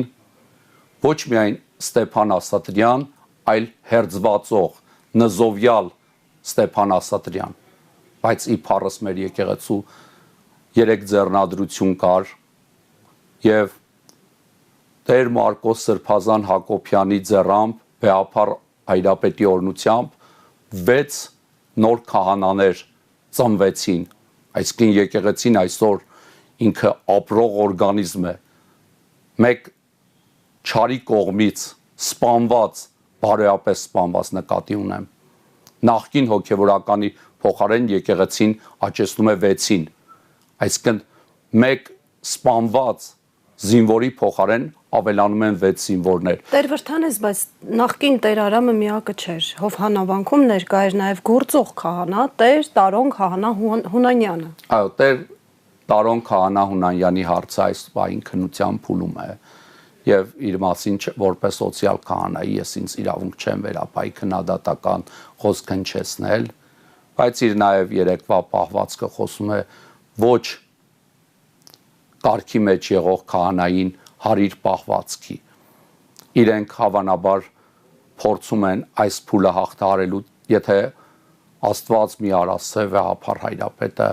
հրաժարական տա, այսպես ասեմ, եւ իրենք մայրաթոռում ունենան իրենց դրածոն, շատ արագ իրենք կկազմականդեն ողջ եկեղեցին։ Այսինքն Հայաստանում եկեղեցին կազմականդելուց հետո իրենք պիտի անցնեն հայ ժողովրդի դեմ պայքարի երրորդ փուլին, պայքար Սփյուռքի դեմ։ Այսինքն Արցախ, որը իրենք հանձնեցին Ադրբեջանին, Արցախի հանրապետությունը կործանեցին, Արցախի թեմա այսօր ուղղակի Հայաստանում գործում է, որից իրենք նույնպես դեմ են, բայց այս կարգալույծ հոգևորականների եւ իրենց կողմից հակաեկեղեցական շարժմանը ընդգրկված հոգևորականների միջոցով իրենք ուզում են վերացնել հայ եկեղեցու երարխիկ կարգը, այսինքն այն եպիսկոպոսների, վարդապետների համակարգը երարխիկ, որ կաթողիկոսի գլխավորությամբ գործում է, իրենք այս համակարգը վերացնելուց հետո Էջմիածնում կուզեն ունենալ իրենց դրածոն եւ դրածոյի միջոցով դուրս գալ Սփյուռքում եղող հայկական եկեղեցիների վրա եւ կազմալուծել նաեւ Սփյուռքը, արգելելով սփյուռքահայերին ցեղասպանության օրը երթ կազմակերպել, Վարդանանց տոնը տոնել եւ ազգային եկեղեցական մեր ինքնությանը բնորոշ կարևոր հարցերում փորձել Սփյուռքը կազմալուծել։ Տեր Վրդանես, Նիկոլ Փաշինյանն արդեն հայտարարեց, որ հաջորդ կիրակի եւս Հովհաննավանքում հավաքվելու են պատարագի, այսպես կոչված պատարագի։ Արդյոք սա չի նշանակում, որ իշխանությունը օգտագործելով իր լծակները փաստացի օկուպացնում է Հովհաննավանքը իր կողմնակիցների համար։ Եվ արդյոք սա չի կարող վտանգավոր նախադեպ դառնալ Տեր Հունանը, Տեր Տարոնք Հանա Հունանյանը, այն եկեղեցուն, որտեղ որ ծառայում է, ու նմանատիպ մի քանի քահանաների միջոցով օկուպացնել եկեղեցիները։ Հիմա նայեք, Նիկոլ Փաշինյանը հայտնվել է Հերովդեսի կարգավիճակում։ Այնիշ Ասատրյանը ներողություն, երեք նշեց, որ Նիկոլ Փաշինյանը Հերովդես նման չեք։ Այսպես ասեմ, Ստեփան Ասատրյանը լավ գիտի, որ Նիկոլ Փաշինյանը Հերովդեսի նման է, որ կալանավորում է անմեղ հոգևորականների։ Միքայել arczepiskopos Աճապահյանին, Բագրատ arczepiskopos Գալստանյանին, Մկրտիչ եպիսկոպոս Պրոշյանին, Տեր Գարեգին քահանա Արսենյանին, եւ ինքը քանի որ ստախոս է, քանի որ շողոքորթ է, Նիկոլ Փաշինյանին ասում է դու Հերովդեսի նման չեք եւ սրանից ավելի հաճելի խոսք Փաշինյանի ականջին չկա, ինքը այդտեղ փառավորվում է, ասում է ուրեմն մարդիկ չեն մտածում, որ ես Հերովդեսի նման եմ, բայց իրականում ինքը շատ նման է, ինքը եթե ուզում է իրեն թագավորներից որևէ մեկին նմանեցնել, շատ նման է, ինքը իրեն Պիղատոսի պես է պահում, նաեւ երբ քննչականում մեզ բերման են ենթարկվել նույնիսկ առանց ծանուցման, ես օրվա մեջ առավոտյան 7-ին մեր բնակարան են ներխուժել, երեկոյան 17:00-ին եմ հասկացել, որ ինձ բերման են ենթարկել, ես հրավերքով չեմ գնացել, երբ քննչականում ասացի դուրս կամ մերոնց ասեմ չանհանգստան, ինձ զանգելու իրավունք չեն տվել, մինչև ժամը 17-ի սահմանները, ասեցին դուրս չես կարող գալ, ես այդտեղ եմ հասկացել, որ ոչ թե ինձ հրավիրել են, այլ բերման են ենթարկել։ Ընդ որում վկայի կարգավիճակ ունենալով։ Եվ վկայի կարգավիճակ ունեցող անձնավորության բնակարանի ոչ միայն իմ հեռախոսը, այլ նաև կնոջս, երեխաներիս, տանը եղած 3 համակարգիչները, որ ուսանող երեխաներիս կրթական process-ն է այսօր խաթարվել։ Ինձ դասավանդում է դպրոցում ուսուցչուհի է։ Պատկերացրեք մի իրավիճակ, մի դպրոցում ուսուցչուհի բարձրաձայնի, որ վերադասը իրեն պարտադրակով ուղարկել է ինչ-որ միջոցառումների եւ բոլոր դպրոցի ուսուցիչների, ամուսինների եւ երեխաների հեռախոսները պիտի արգրավեն, սա տրամաբանական չէ։ Եվ դատարանի որոշումը արդեն իսկ անօրեն էր։ Որևէ մեկի համար կասկած չի հարուցում այն հանգամանքը, որ Ստեփան Ասատրյանը ստախոս է, հասարակությունը տեղյակ է, մարդը ուրացել է, Աստծուն տված իր ուխտը, դուրս է եկել իրեն քահանայի կարգավիճակ տվող եկեղեցու դեմ, այսինքն եթե վեհափառ հայրապետը օծում էր Սիոն սրբազանին եւ Սիոն սրբազանը սրբազան է, եթե Սիոն սրբազանը օծում է իրեն, այդ օծումը վավեր է եւ եկեղեցին երբ որ այդ նույն իշխանությամբ ասում է Տեր այր դու կարգազանց ես, չես կարող այս վիճակով քահանա լինել, մեկ էլ հիշում է իբրև թե ունեցած բաներ, ասում է գիտեմ ով ում մոտ է մազերը կտրում, Պտղունքում Ժորայի մոտ եմ մազերս կտրում, շատ առաքինի բարոյական ընտանիքի տեղ նորմալ վարձավիր է եւ որևէ նմանատիպ բաներով ինքը մեզ չի կարող վախեցնել, նկարներ ունեմ, ձայնագրություններ ունեմ, բոլորի դեմ փաստեր ունեմ, տղերքը զգույշ եղեք այս մեխանիզմը շանտաժի զրպարտանքի, եթե որևէ հանցանք ունեմ, ցանկացած բային թող ներկայացնեն Մայրաթորի շնորհների բաշխման եւ կարգապահական հանձնաժողովին, արժանի չեմ լինի այս սքեմը կրելուն, պատրաստ եմ որպես աշխարհական այս եկեղեցու անդամը լինել, ցանկացած բային եկեղեցին իմ կանոնական խախտման դեպքում իրավասու է ինձ զրկել քահանայությունից եւ ցանկացած որոշումը եթե որևէ եպիսկոպոսի որևէ վարդապետի որևէ քահանայի դեմ որևէ նյութ ունեն եւ փորձում են ամբողջ եկեղեցուն շանտաժի ենթարկել դա սխալուղի է եթե ուզում են բարեփոխել բոլորի հարցերը կարող են այդ նույն հանձնաժողովին ուղարկել ոչ թե ապօրենի գաղտնալսումներով գաղտնալսել եք, ասեք, որ եկեղեցում բազմաթիվ ազնիվ հոգևորականներ կան, որոնք ազնվագույնս ծառայում են Աստծուն եւ ժողովրդին, ինչու այդ մասին չեք բարձրաձայնում, որովհետեւ իրենց ձեռնատու չէ։ Այս ապօրենությունները, որ կատարվում են պետական պաշտոնյայի կողմից, որևէ ձևով արդարացում չունեն, եկեղեցին սահմանադրությամբ անկախ է պետությունից, եկեղեցին ինքնավար կառույց է, իրենք որևէ իրավասություն չունեն եկեղեցու կրոնական կազմակերպության ներքին գործերին խառնվելու գողություն եմ արել, սպանություն եմ արել, պատրաստ եմ պատասխան տալ պետության օրենքի առջև, որի լծակները ունի իրավական համակարգը, եկեղեցական կանոն եմ խախտել, դա եկեղեցու ներքին խնդիրն է, դա կարգապահական հանձնաժողովի իրավասության ծիրից ներս է եւ կարգապահական հանձնաժողովը կարող է իմ խնդիրը քննել եւ արդարացին որոշում կայացնել։ Տեր Վրդանես, քանի որ մեր ժամանակը սպառվում է, զրույցի վերջում կուզենայի հասկանալ, այս ամենը հատուկ է արվում, որպեսզի ի վերջո բախումների տանի, ինչ սցենար եք զարգանցման տեսնում։ Տեսնում ենք մարդիկ, որոնք դրսից ղեկավարվելով փորձում են կազմաքանդել եկեղեցին եւ օգտագործում են մարդկանց, որ նախկինում էլ տարբեր սադրանքներ են հրահարել։ Տեսնում ենք մարդու, որ մարտի 1-ի հիմնական սադրիչներ եւ այդ նույն մարդը, ինչպես մարտի 1-ին սադրանք էր հրահարեց եւ տասնյակ քաղաքացիներ եւ ոստիկաններ զոհվեցին, այսօր փորձում է նմանատիպ բախում հրահարել Հովանավանքի տարածքում, որը որևէ արդարացում չունի։ Մենք այսօր համբերատարը սպասում ենք, որ օրենքը գործի։ Հովանավանքը Մայրաթոր Սուրբ Էջմիածնի սեփականությունն է, ունի կադաստրի վկայական, անհատույց կերպով վերադարձված է եկեղեցուն, եւ եթե նույնիսկ անհատույց վերադարձված էլ չլիներ, կադաստրի այդ վկայականն էլ չլիներ, Մայրաթորի սեփականություններ, եւ որևէ իրավասություն ինքը չունի ոստիկանական այսպես խմբով գալու եւ օկուպացնելու եկեղեցին եւ շոու պատարակ անելու, որ ինքը երազում էր fake իր ասած բառով տերայրի միջոցով, կեղծ տերայրի, անօրեն եւ կարգը կորցրած տերայրի միջոց եւ իր հոգին այսպիսի բաներից է փառավորվում, ինչը կարող է կապել Արցախը ուրացածին, Աստծուն ուրացածին, ուրացումը, դավաճանությունը եւ փառք Աստծու։ Ես իմ երախտագիտությունն եմ արտահայտում մեր հավատացյալ ժողովրդին, որ եկեղեցու կողքին են։ Թող Աստված օրհնի նաև իմ քաջ հոգևոր եղբայրներին, որ թեմի քահանայից դասը սրբազան հոր բացակայությամբ հայր սուրբի շուրջ համախմբած եղբայրաբար պատրաստ է այս դժվարությունները հաղթահարել եւ ամեն քահանայի կողքին ավելի շատ մարդիկ կան այսօրվա նախորդ պատարակն եմ նայում Գյուտ խաչի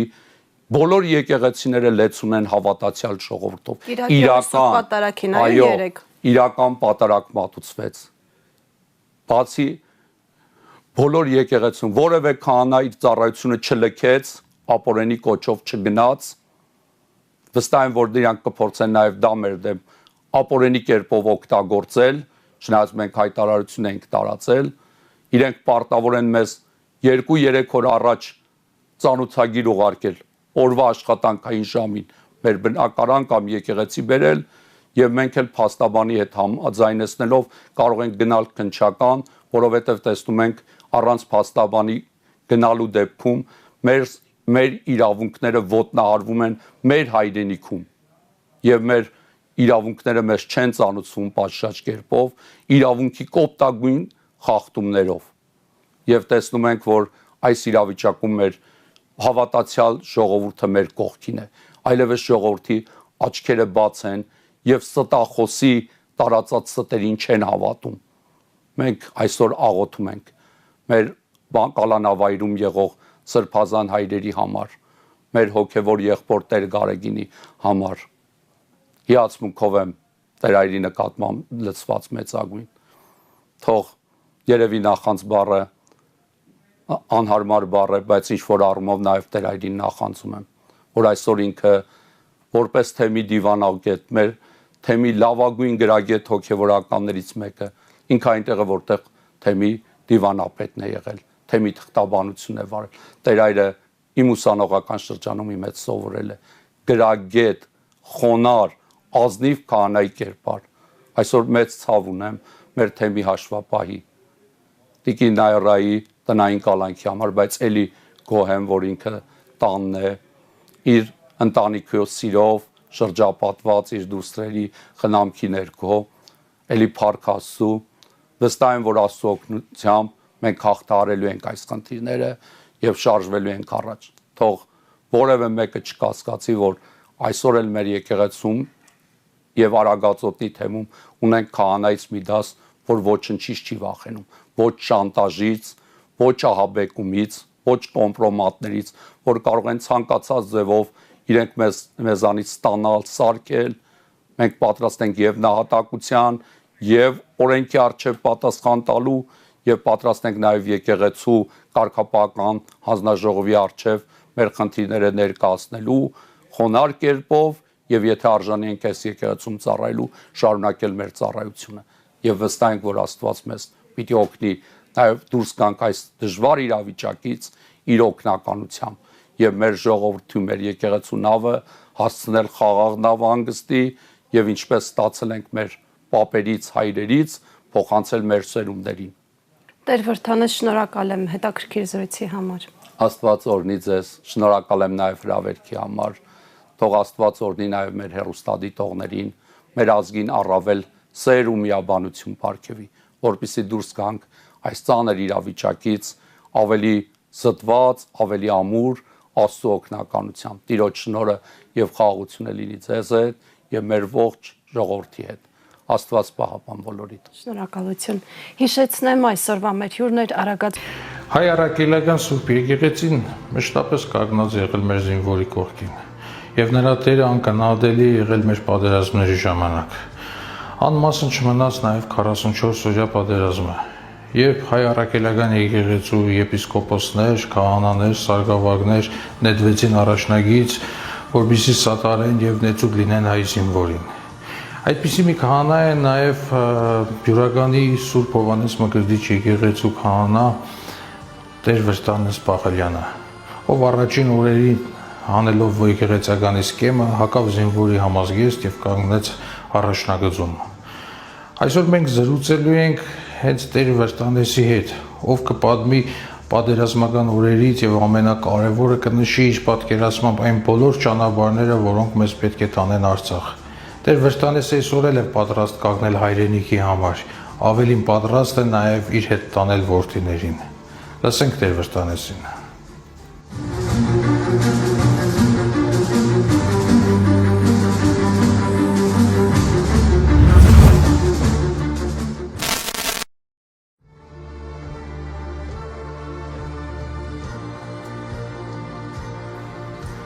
Օրհնեցեք վերայր։ Ողջույն։ Բարովեցեք։ Հրաշք եկեղեցին։ Պատուհանի պսակներն էլ Զվարթնոցի տաճարը կառուցող վարպետների կողմից են արվել 7-րդ դարի վերակառուցման ժամանակ։ Ինքը մեր հնագույն սրբավայրերից է։ Գրիգոր Լուսավորչի կողմից հիմնված Հովհաննես Մկրտչի աճուրների վրա նախաքրիստոնեական տաճարի տեղում, որն էլ արևելյան հատվածում պահպանվել է եկեղեցում։ Ինքը շատ սիրված ուխտավայր է Հովհաննեսների, Մկրտիչների եւ Կարապետների համար։ Միշտ իրանք սենց ակտիվ գալիս են եւ այսօր էլ ուրախ եմ Կարապետ ջան, որ դուք եք ձեր թիմով եկել։ Մենք էլ ենք շնորհակալ։ Ձեր տանես, բայց ավելի շատ եկել ենք խորհրդակցելու ձեր հետ, զրուցելու, որովհետեւ այսօր մեր համար թիվ 1 խնդիրը նաեւ մեր Արցախն է, որը ցավոք սրտի գերության մեջ է։ Արցախի սրբավայրերը, լքված հայրենիքը մեր կողմից։ Այդ դուք են հոգևորականներից եք, ովքեր նաև մասնակցեցին պատերազմին, ճիշտ է, շատ սարգսակներ են եղել, այսինքն բանակում ծառայողներ, բայց դուք այդ տարիքում չէիք, որ բանակում ծառայեիք։ Այդ ձեզ ինչը ստիպեց, որ դուք որոշեցիք ձեր համազգեստը փոխարինել զինվորական համազգեստով եւ գնալ առաջնագիծ։ Այդ ընթերցված Աստվածաշնչի, որ ասում է, եթե հովիվը, որ դաշտում 100 ոչխար ունի, իրանցից մեկը կորում է, դաշտում 99 չկորած ոչխարներին թողնում 100 տավայրում եւ գնում է այն մեկի հետևից, որը մոլորվել է։ Եվ եթե ասում է բախտ ավիճակվում, որ գտնում է այդ մոլորված ոչխարին, վերցնում դնում է ուսերին, վերում է խառնում է մյուս ոչխարներին եւ ընկեր հովիվների մոտ էլ գլուխ է գովում։ Ասում ես մի ոչխարը սկորած էր, գտա եւ վերադարձի։ Եվ չէր կարող Արցախյան պատերազմի ժամանակ մենք տանը նստած մնայինք։ Դա ուղղակի անհնար էր, որ Արցախում պատերազմ լիներ, մենք որևէ ձևով ընդգրկված չլինեինք։ Իհարկե նախնական փուլում փորձեցինք տարբեր ձևերով, օգնություն ուղարկելով եւ այլն, բայց երբ որ հասավ մի պահ, որ արդեն Օձունի ենթաշրջանում էի ես ծառայում, սկսեցին զոհված զինվորների դիակներ բերել եւ շատ ծանր էր զոհված զինվորների թաղումները հայրազատներին մխիթարել եւ երբ որ լորվա կամավորական գումարտակներ ձևավորում, մեր ընկերոջ Արսեն Տիտայանի հետ մատաղ արեցինք այդ գումարտակի գնալուց առաջ, տղաներին հանդիպեցի եւ երբ որ հանդիպում ես իրենց, չի լինում ասես Աստված օրհնի ձեզ, դուք գնացեք, ես կմնամ ձեր համար այստեղ կաղոթեմ, ես հասկացա, որ պիտի իմ աղոթքը լինի իրենց կողքին, պիտի իրենց հետ միասին աղոթենք։ Փառք Աստծո։ Թեմակալ առաջնորդին երջանկահիշատակ Սեպ ու Սրբազաններ գրավոր դիմեցի, որ խնդրում եմ ինձ օրհնեք, որ որպես շարքային կամավոր մասնակցեմ լորվա կամավորական գումարտակին եւ հենց այդ նույն օրը Սրբազան հոր օրհնությունը ստացա, որ Սրբազան արտոնեց ասես դրա ինչպես հարկ ես համարում, այնպես էլ գնա քո մասնակցությունը բեր հայրենիքի պաշտպանության։ Որ հատվածում եք դուք դերեր։ Մենք, այսպես ասեմ, Արցախում էլ չենք եղել, մենք Սյունիքում ենք եղել, չնայած Որոտանը, չգիտեմ ինչու ոմանց թվում է թե Արցախ կարող է լինել, Որոտանի շրջանը, որ ինքը իրականում Սյունիք է, Որոտանը, Խարվաճարը, Բերձորը, իրենք Սյունիքի հատվածն են եղել, որ 30-ականներին Խորհրդային Միության շրջանում Կարմիր Քուրդիստան իբրև թե ստեղծելու նպատակով վերցրել են մեզանից այդ տարածքները եւ հետագայում այդպես էլ Կարմիր Քուրդիստան չի ստեղծվել եւ այդ տարածքները որպես արոտավայր ժամանակավորապես տվել են Ադրբեջանին եւ այդպես հայտնվել են այդ հատվածներում։ Եվ մեր կամավորական գումարտակում հանդիպեցի շատ արժանավոր տղաների, լոռեցի, որ 90-ականներին հայրենիք էին ազատագրել, հայրենիքի պաշտպանությամբ էին զբաղվել, գոյամարտի հերոս այդ տղաներն էին եւ ինձ մեծ պատիվ էր իրենց հետ ճանապարհ գնալ։ Հետաքրիր է հիշում եմ, երբ որ պիտի գնայինք, հասել էինք հայրի վանքի մոտ, ճանապարհին ասեցին մտնենք եկեղեցի աղոթենք։ Ես էլ դե առաջի անգամ ինձ կծված զենք ունեմ, ասես զենքը ձեռքից բռնած ուզում եմ իջնեմ, բա դեր այս զենքը չենք իջեցնում, եկեղեցի պիտի մտնենք։ Զենքը թողեցի անսովոր էր։ Եվ երբ որ եկեղեցում ուզում էի հայրմերը ասել, խաչակնքվեցի օրհնյալ Տեր մեր Հիսուս Քրիստոս, հայրմեր ասեցի, աչքի պոչով նայեցի, եկեղեցում միակ մարդը ես էի, որ կանգնած էի։ Ամբողջ գումարտակը ծնկած էր։ ու ակամայից ասենք հայրմերի կեսից ես էլ ցենքի իջա, հասկացա, որ միայն հայրմերով էլ չեմ կարող մի կարճ աղոթքով շարժվենք, Տեր ողորմյա երկեցինք, ենք իրենց պետության շատ կարևոր բան ասեցիք, Տեր ողորմյա երգը ես վերջերս իմացա, որ ինքը եղել է հենց պատերազմի երգ, այսինքն միջնադարում մեր հայ առաքելական եկեղեցին նաև ունեցել է պատերազմի երգեր։ Դա կարող ենք մենք հասնել, որ եկեղեցին ոչ թե խաղաղություն է քարոզել եւ ավելի շատ է այսպես պարտություն է քարոզել, ինչպես ոմանք փորձում են անընդհատ մեզ ասել, այլ եկեղեցին նաև մշտապես է եղել մեր կռիվների, այսպես ասած, մեր ազատագրման, մեր պաշտպանության հիմքերում։ Եկեղեցին ինքը խաղաղություն է քարոզել, միշտ խաղաղություն է քարոզել։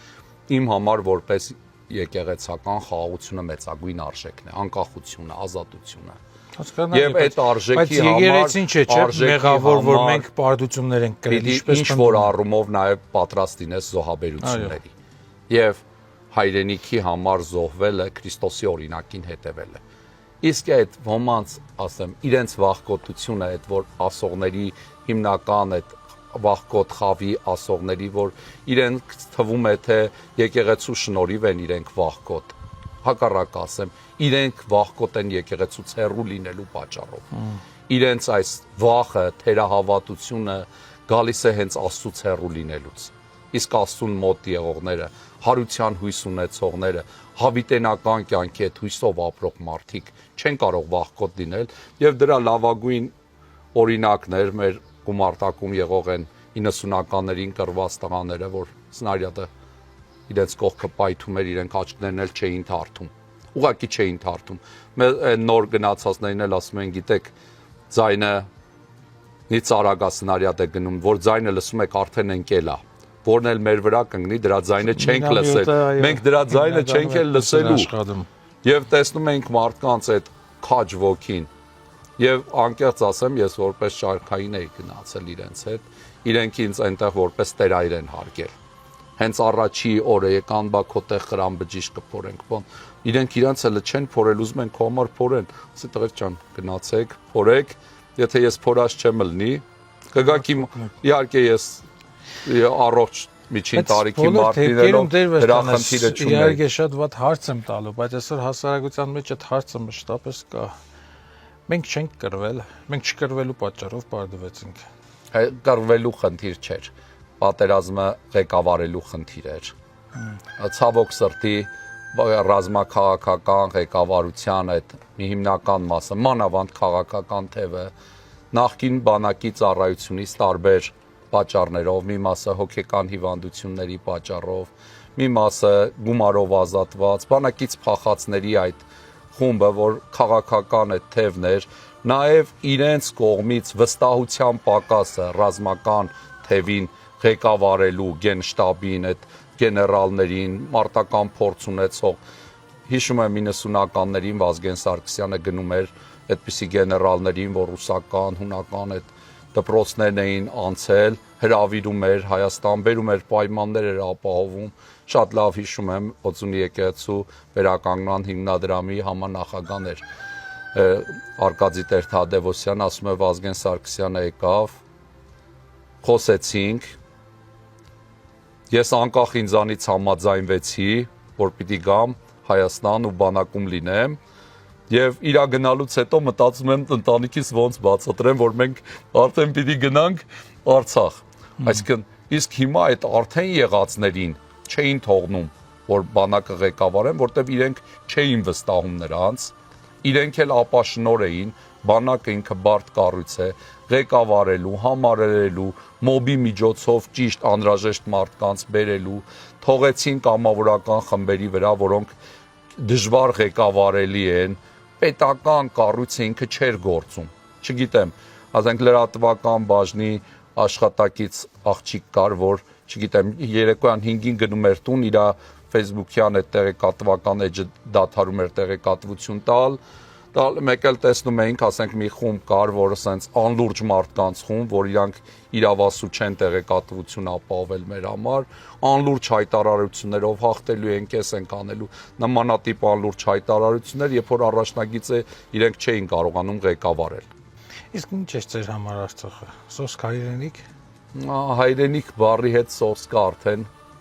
չի բռնում։ Հայրենիք ու վերջ։ Արցախը մեր հայրենիքի կարևորագույն մասն է։ Չէ, բայց ասում են, չէ, որ կարմիր ցելերի օրինակ են բերում, որ չենք կարող կարել էր զիջել, Արցախը մեր վահաններ, մեր անվտանգություններ, մեր պաշտպանություններ, մեր պատմական հողներ, որի վրա ապրողներին Ադրբեջանը ուզեցել էր Սումգայիթի, Բաքվի հայերի նման կոտորեր, բայց չէր կարացել, որոնք իրենց գոյության համար պայքարել էին, եւ հիմա տեսանք, որ իրենց բռնի կերպով տեղահանվեցին վերջի շրջանում մեր պետական իշխանավորների հայրենասիրության եւ աստվածասիրության պակասի արդյունքում։ Երբ որ տեսնում ես Արցախում մարդը մաքարում է ու քո երկրի ղեկավարը Արցախը ճանաչում է Ադրբեջանի կազմում, երբ այնտեղ արցախցին դեռևս պայքարում է, կամ նոյեմբերի 9-ի համաձայնագրով պիտի միջանցք լիներ, միջանցքը փակվել է եւ որևէ միջամտություն չկա իր կողմից։ Թողում է որ ամիսներով սովի մատնվեն, երբ որ ինքը առաջի օրը, նայեք, միշտ ասում են Ռուսաստանն էլ էր պայմանագրի ստորագրող կողմերի։ Ես Ռուսաստանին ոչ կողմ եմ, ոչ դեմ եմ, բայց այդ կողմերից մեկը նաեւ Հայաստանն էր։ Իրենց լռության համար Ռուսաստանի, Ֆրանսիայի, Ամերիկայի այդ ընթացքում լռության համար կարող է նաև պատճառներ կար։ Մեր ռազմաքաղաքական ղեկավարների անլուրջ հայտարարությունները կարող էին լուրջ պատճառներ լինել։ Օրինակ Արցախը, Հայաստանը եւ վերջ։ Ասենք նմանատիպ կարար սադրանք լիներ հակառակ կողմի, երբ որ բանակցությունների շղթա կա, մենք գիտենք, որ ոչ թե Հայաստանի իշխանություններն են Հայաստան կոչում Արցախը եւ վերջ, այլ Արցախը ինքնորոշվել է, ինչպես Ադրբեջանն էր ինքնորոշվել, համազոր կերպով, միջազգային այս բանակցությունների իրավիճակում, մեկ էլ տեսնում ես անլուրջ հայտարարություններ, որ կարող են պատերազմի հրձիկ դառնալ այդպիսի հայտարարությունները եւ դառան հայտարարություն անելուց հետո որևէ միջոց չձեռնարկելով պաշտպանության շատ տեղեր ցավոք սրտի զորքերը նույնիսկ զորանոցում են եղել շատ տեղեր զորքերի հիմնական մասը հակառակորդի կողմից ոչնչացվել է մինչև իրենց համապատասխան պոզիցիաները հարցնել համալրումը ճիշտ չէր կատարվում զորքի կապը նորմալ չէր մարդիկ ինչ որ դիրք էին պահում կողի դիրքը չէր պահվում այդ դիրքը չէր լրացվում եւ հետո մեկ էլ հայտնում էին շրջապատման մեջ այսինքն այսօրվա այդ ժամանակակից աշխարհում երբ որ բոլոր հնարավորությունները կար ավելի մեծ հնարավորություններ ունենք քան 90-ականներին հաղթելու մենք ոչ միայն հաղթանակ չունեցանք, այլ նաև պարտություն ունեցանք։ Եվ տեսնում ենք, պետք է պաշտպանենք, մեզ նույնիսկ ուրիշ բան պետք չէ, ընդամենը պետք է պաշտպանել։ Ընդամենը պիտի ճիշտ ինքնապաշտպանություն կազմակերպել եւ այդ ճիշտ ինքնապաշտպանությունը, եթե օրինակ մեր իշխանությունները բանակ կառավարելու միջին զիրք եւ միջակ կարողություն եւ միջակ ցանկություն ունենային, դեռևս ադրբեջանական բանակը Ջաբրայիլում կլներ։ Առաջ որևէ ձևի առաջ եկած չէր լինի։ Եվ տեսնում ենք, որ նաև ոգու անկում կար, հավատքի անկում կար, քրիստոնեական կենցաղի, գիտակցության անկում կար, որ այդքան վանքեր, եկեղեցիներ, խաչքարեր, գերեզմաններ, մեր պապերը այդտեղ առնվազն վերջի 5000 տարին ապրել են Արցախում։ Եվ տեսնում ենք, որ մեկը կարող է հայտարարել, որ Արցախը հայկական չէ, ինչպես կարող է եւ այդ մեկը այսօր կարանույն աջողությամբ հայտարարի, որ Արևմտյան Հայաստանն էլ հայկական չէ։ Հայտարարվեց։ Եվ իր համար նույնիսկ Արաքսի ցենկոմ կարող է Արևմտյան Հայաստան չլինել։ Բայց իրականում սա այնքան անլուրջ է։ Իմ համար էլ Արաքսի ցենկոմ դեռևս Արևմտյան Հայաստան չէ։ Դեռևս Արևելյան Հայաստանի մի մասն է։ Նոր Արևմտյան Հայաստանն է եւ նաեւ Կիլիկյան կա, որ մեր պատմական հայրենիքն է։ Որտեղ ունենք բազմաթիվ եկեղեցիներ, բազմաթիվ վանքեր ունենք, մեր պապերի գերեզմաններ ունենք այնտեղ։ Օրինակ ես այսօր չեմ ծնվել Կիլիկիայի Մուսալեռում, որովհետև ցեղասպանություն է եղել։ Եվ սա, որ երբևիցե ես մոռանամ, անհնար է, մանավանդ որ Թուրքիայի այսօրվա իշխանությունները Էրդողանի գլխավորությամբ իրենք ժխտում են ցեղասպանությունը, մեր դեմ կռվում են զենքով եւ տեսնում ենք այսօրվա մեր իշխանությունների կեցվածքը նրանց նկատմամբ, Ալիևի նկատմամբ, Փաշազադեի նկատմամբ, Էրդողանի նկատմամբ եւ այդ նույն իշխանությունների կեցվածքը իրենց քաղաքական հակառակորդների նկատմամբ Հայաստանի Հանրապետության տարածքում կամ Սփյուռքում եղող մեր հայրենակիցների նկատմամբ, որոնք չեն կիսում իրենց քաղաքական, այսպես ասեմ, անլուրջ կարծիքը, ոչ հասուն քաղաքական կարծիքը, տեսնում ենք ինչ միջոցներ են կիրառում։ Եկեղեցու դեմ իրենց այս կիրառած այդ միջոցները ես որևէ ձևի չեմ նեղվում։ Ավելի լավ է մի 3-4-5 միջոց էլ թող մեր դեմ ավել կիրառեն, բայց օրինակ Սյունիքում Թուրքիայի վերահսկողությամբ կամ մի այլ պետության վերահսկողությամբ ճանապարհ չտան ադրբեջանցիներին եւ թող մի 5 հալածանք էլ ավել եկեղեցականներից դեմ անեն։ Մենք բանտից, ձերբակալումից, նույնիսկ մահվանից չենք վախենում եւ պատրաստ ենք մեր իրավունքների, մեր հայրենիքի, մեր մայրաթոր Սուրբ Էջմիածնի, մեր հոգևոր եղբայրների կողքին լինել ամեն հանգամանքում։ Իսկ ինչ է կարծում, երբևիցե հնարավորություն կունենանք նորից Արցախ վերադառնալու ու ինչ պետք է անենք, որ վերադառնանք։ Արցախ վերադառնալ էսպես է։ Կամ պիտի խաղաղ ճանապարհով, բանակցություններով արցախցին Արցախ վերադառնալու եւ արժանապատիվ ապրելու հնարավորություն ստանա միջազգային անվտանգության ինչ-որ կառույցների երաշխիքներով, կամ պիտի մի օր մենք վերադառնանք Արցախ, զենքով ձեռքներիս, հաղթական կերպով։ Երկրորդ չվերադառնալու տարբերակը չկա, տարբերակներից մեկը, եթե Ադրբեջանի ռազմաքաղաքական ղեկավարությունը իհարկե իրենք այս պահին պատրաստ չեն Արցախահայերի վերադարձը, որտեղ մեր իշխանությունների կողմից տեսնում ենք միջազգային դատարաններից, ասենք, բաները հետ են քաշում, արցախցիների իրավունքների համար չեն պայքարում, Արցախի կառույցները այսպես չեն թողում Հայաստանում գործեն, ամեն ինչ անում են, որ արցախցիների բնակարանների, սոցիալական հարցերով չզբաղվեն։ Տեսեք հիմա պետությունը, չգիտեմ, քանի միլիոն է տալիս մի ծերացած,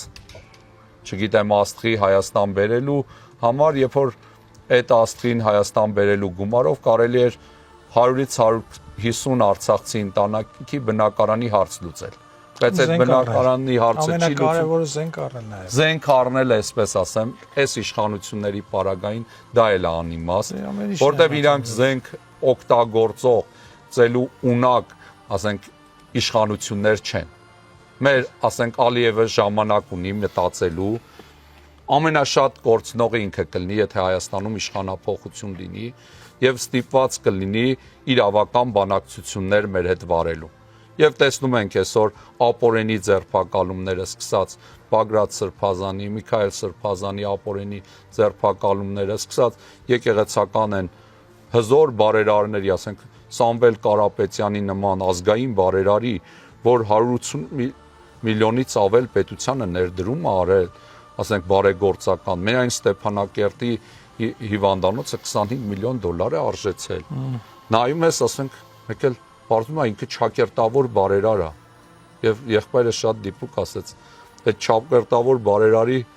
սարքած կառավարության տանն էիք մի քանի օր առաջ։ Այսինքն երախտամոռ, ասենք, մարդկանց արկայության, որոնք իրենց պապերի, իրենց հայրերի, իրենց, ասենք, նախորդների արածը չեն գնահատում, միշտ փորձում են ինչ-որ մեղք գցել իրենց վրա։ Եվ ասենք իրենք ոչ միայն ֆիզիկական իրենց հայրերի, մեր պետության նախկին իշխանավորների նկատմամբ հարգանք չունեն, այլ նաև հոգևոր հայրերի, եկեղեցական իշխանությունների, եկեղեցականներից, ինչու՞ չէ բոլորի նկատմամբ հարգանք չունեն։ Եվ իրենց պայքարը անձերի դեմ չի, կոնկրետ հոգևորականների, իրենց պայքարը եկեղեցու դեմ է, ավել ասեմ իրենց պայքարը Աստծո եւ պետականության դեմ է։ Իրենք պետական պաշտոնյա լինելով, իրենք չեն ուզում պետականաշեն լինել։ Բնականաբար Արցախ վերադարձ լինելու է եւ ես կուզեմ, որ այդ վերադարձը խաղաղ ճանապարհով լինի եւ ինչու՞ չէ, եթե անհրաժեշտ է, պիտի ռազմական ճանապարհով մենք վերադառնանք եւ մեր ներկայությունը ապահովենք մեր հայրենիքում։ Գնալու ենք Պարտադիր։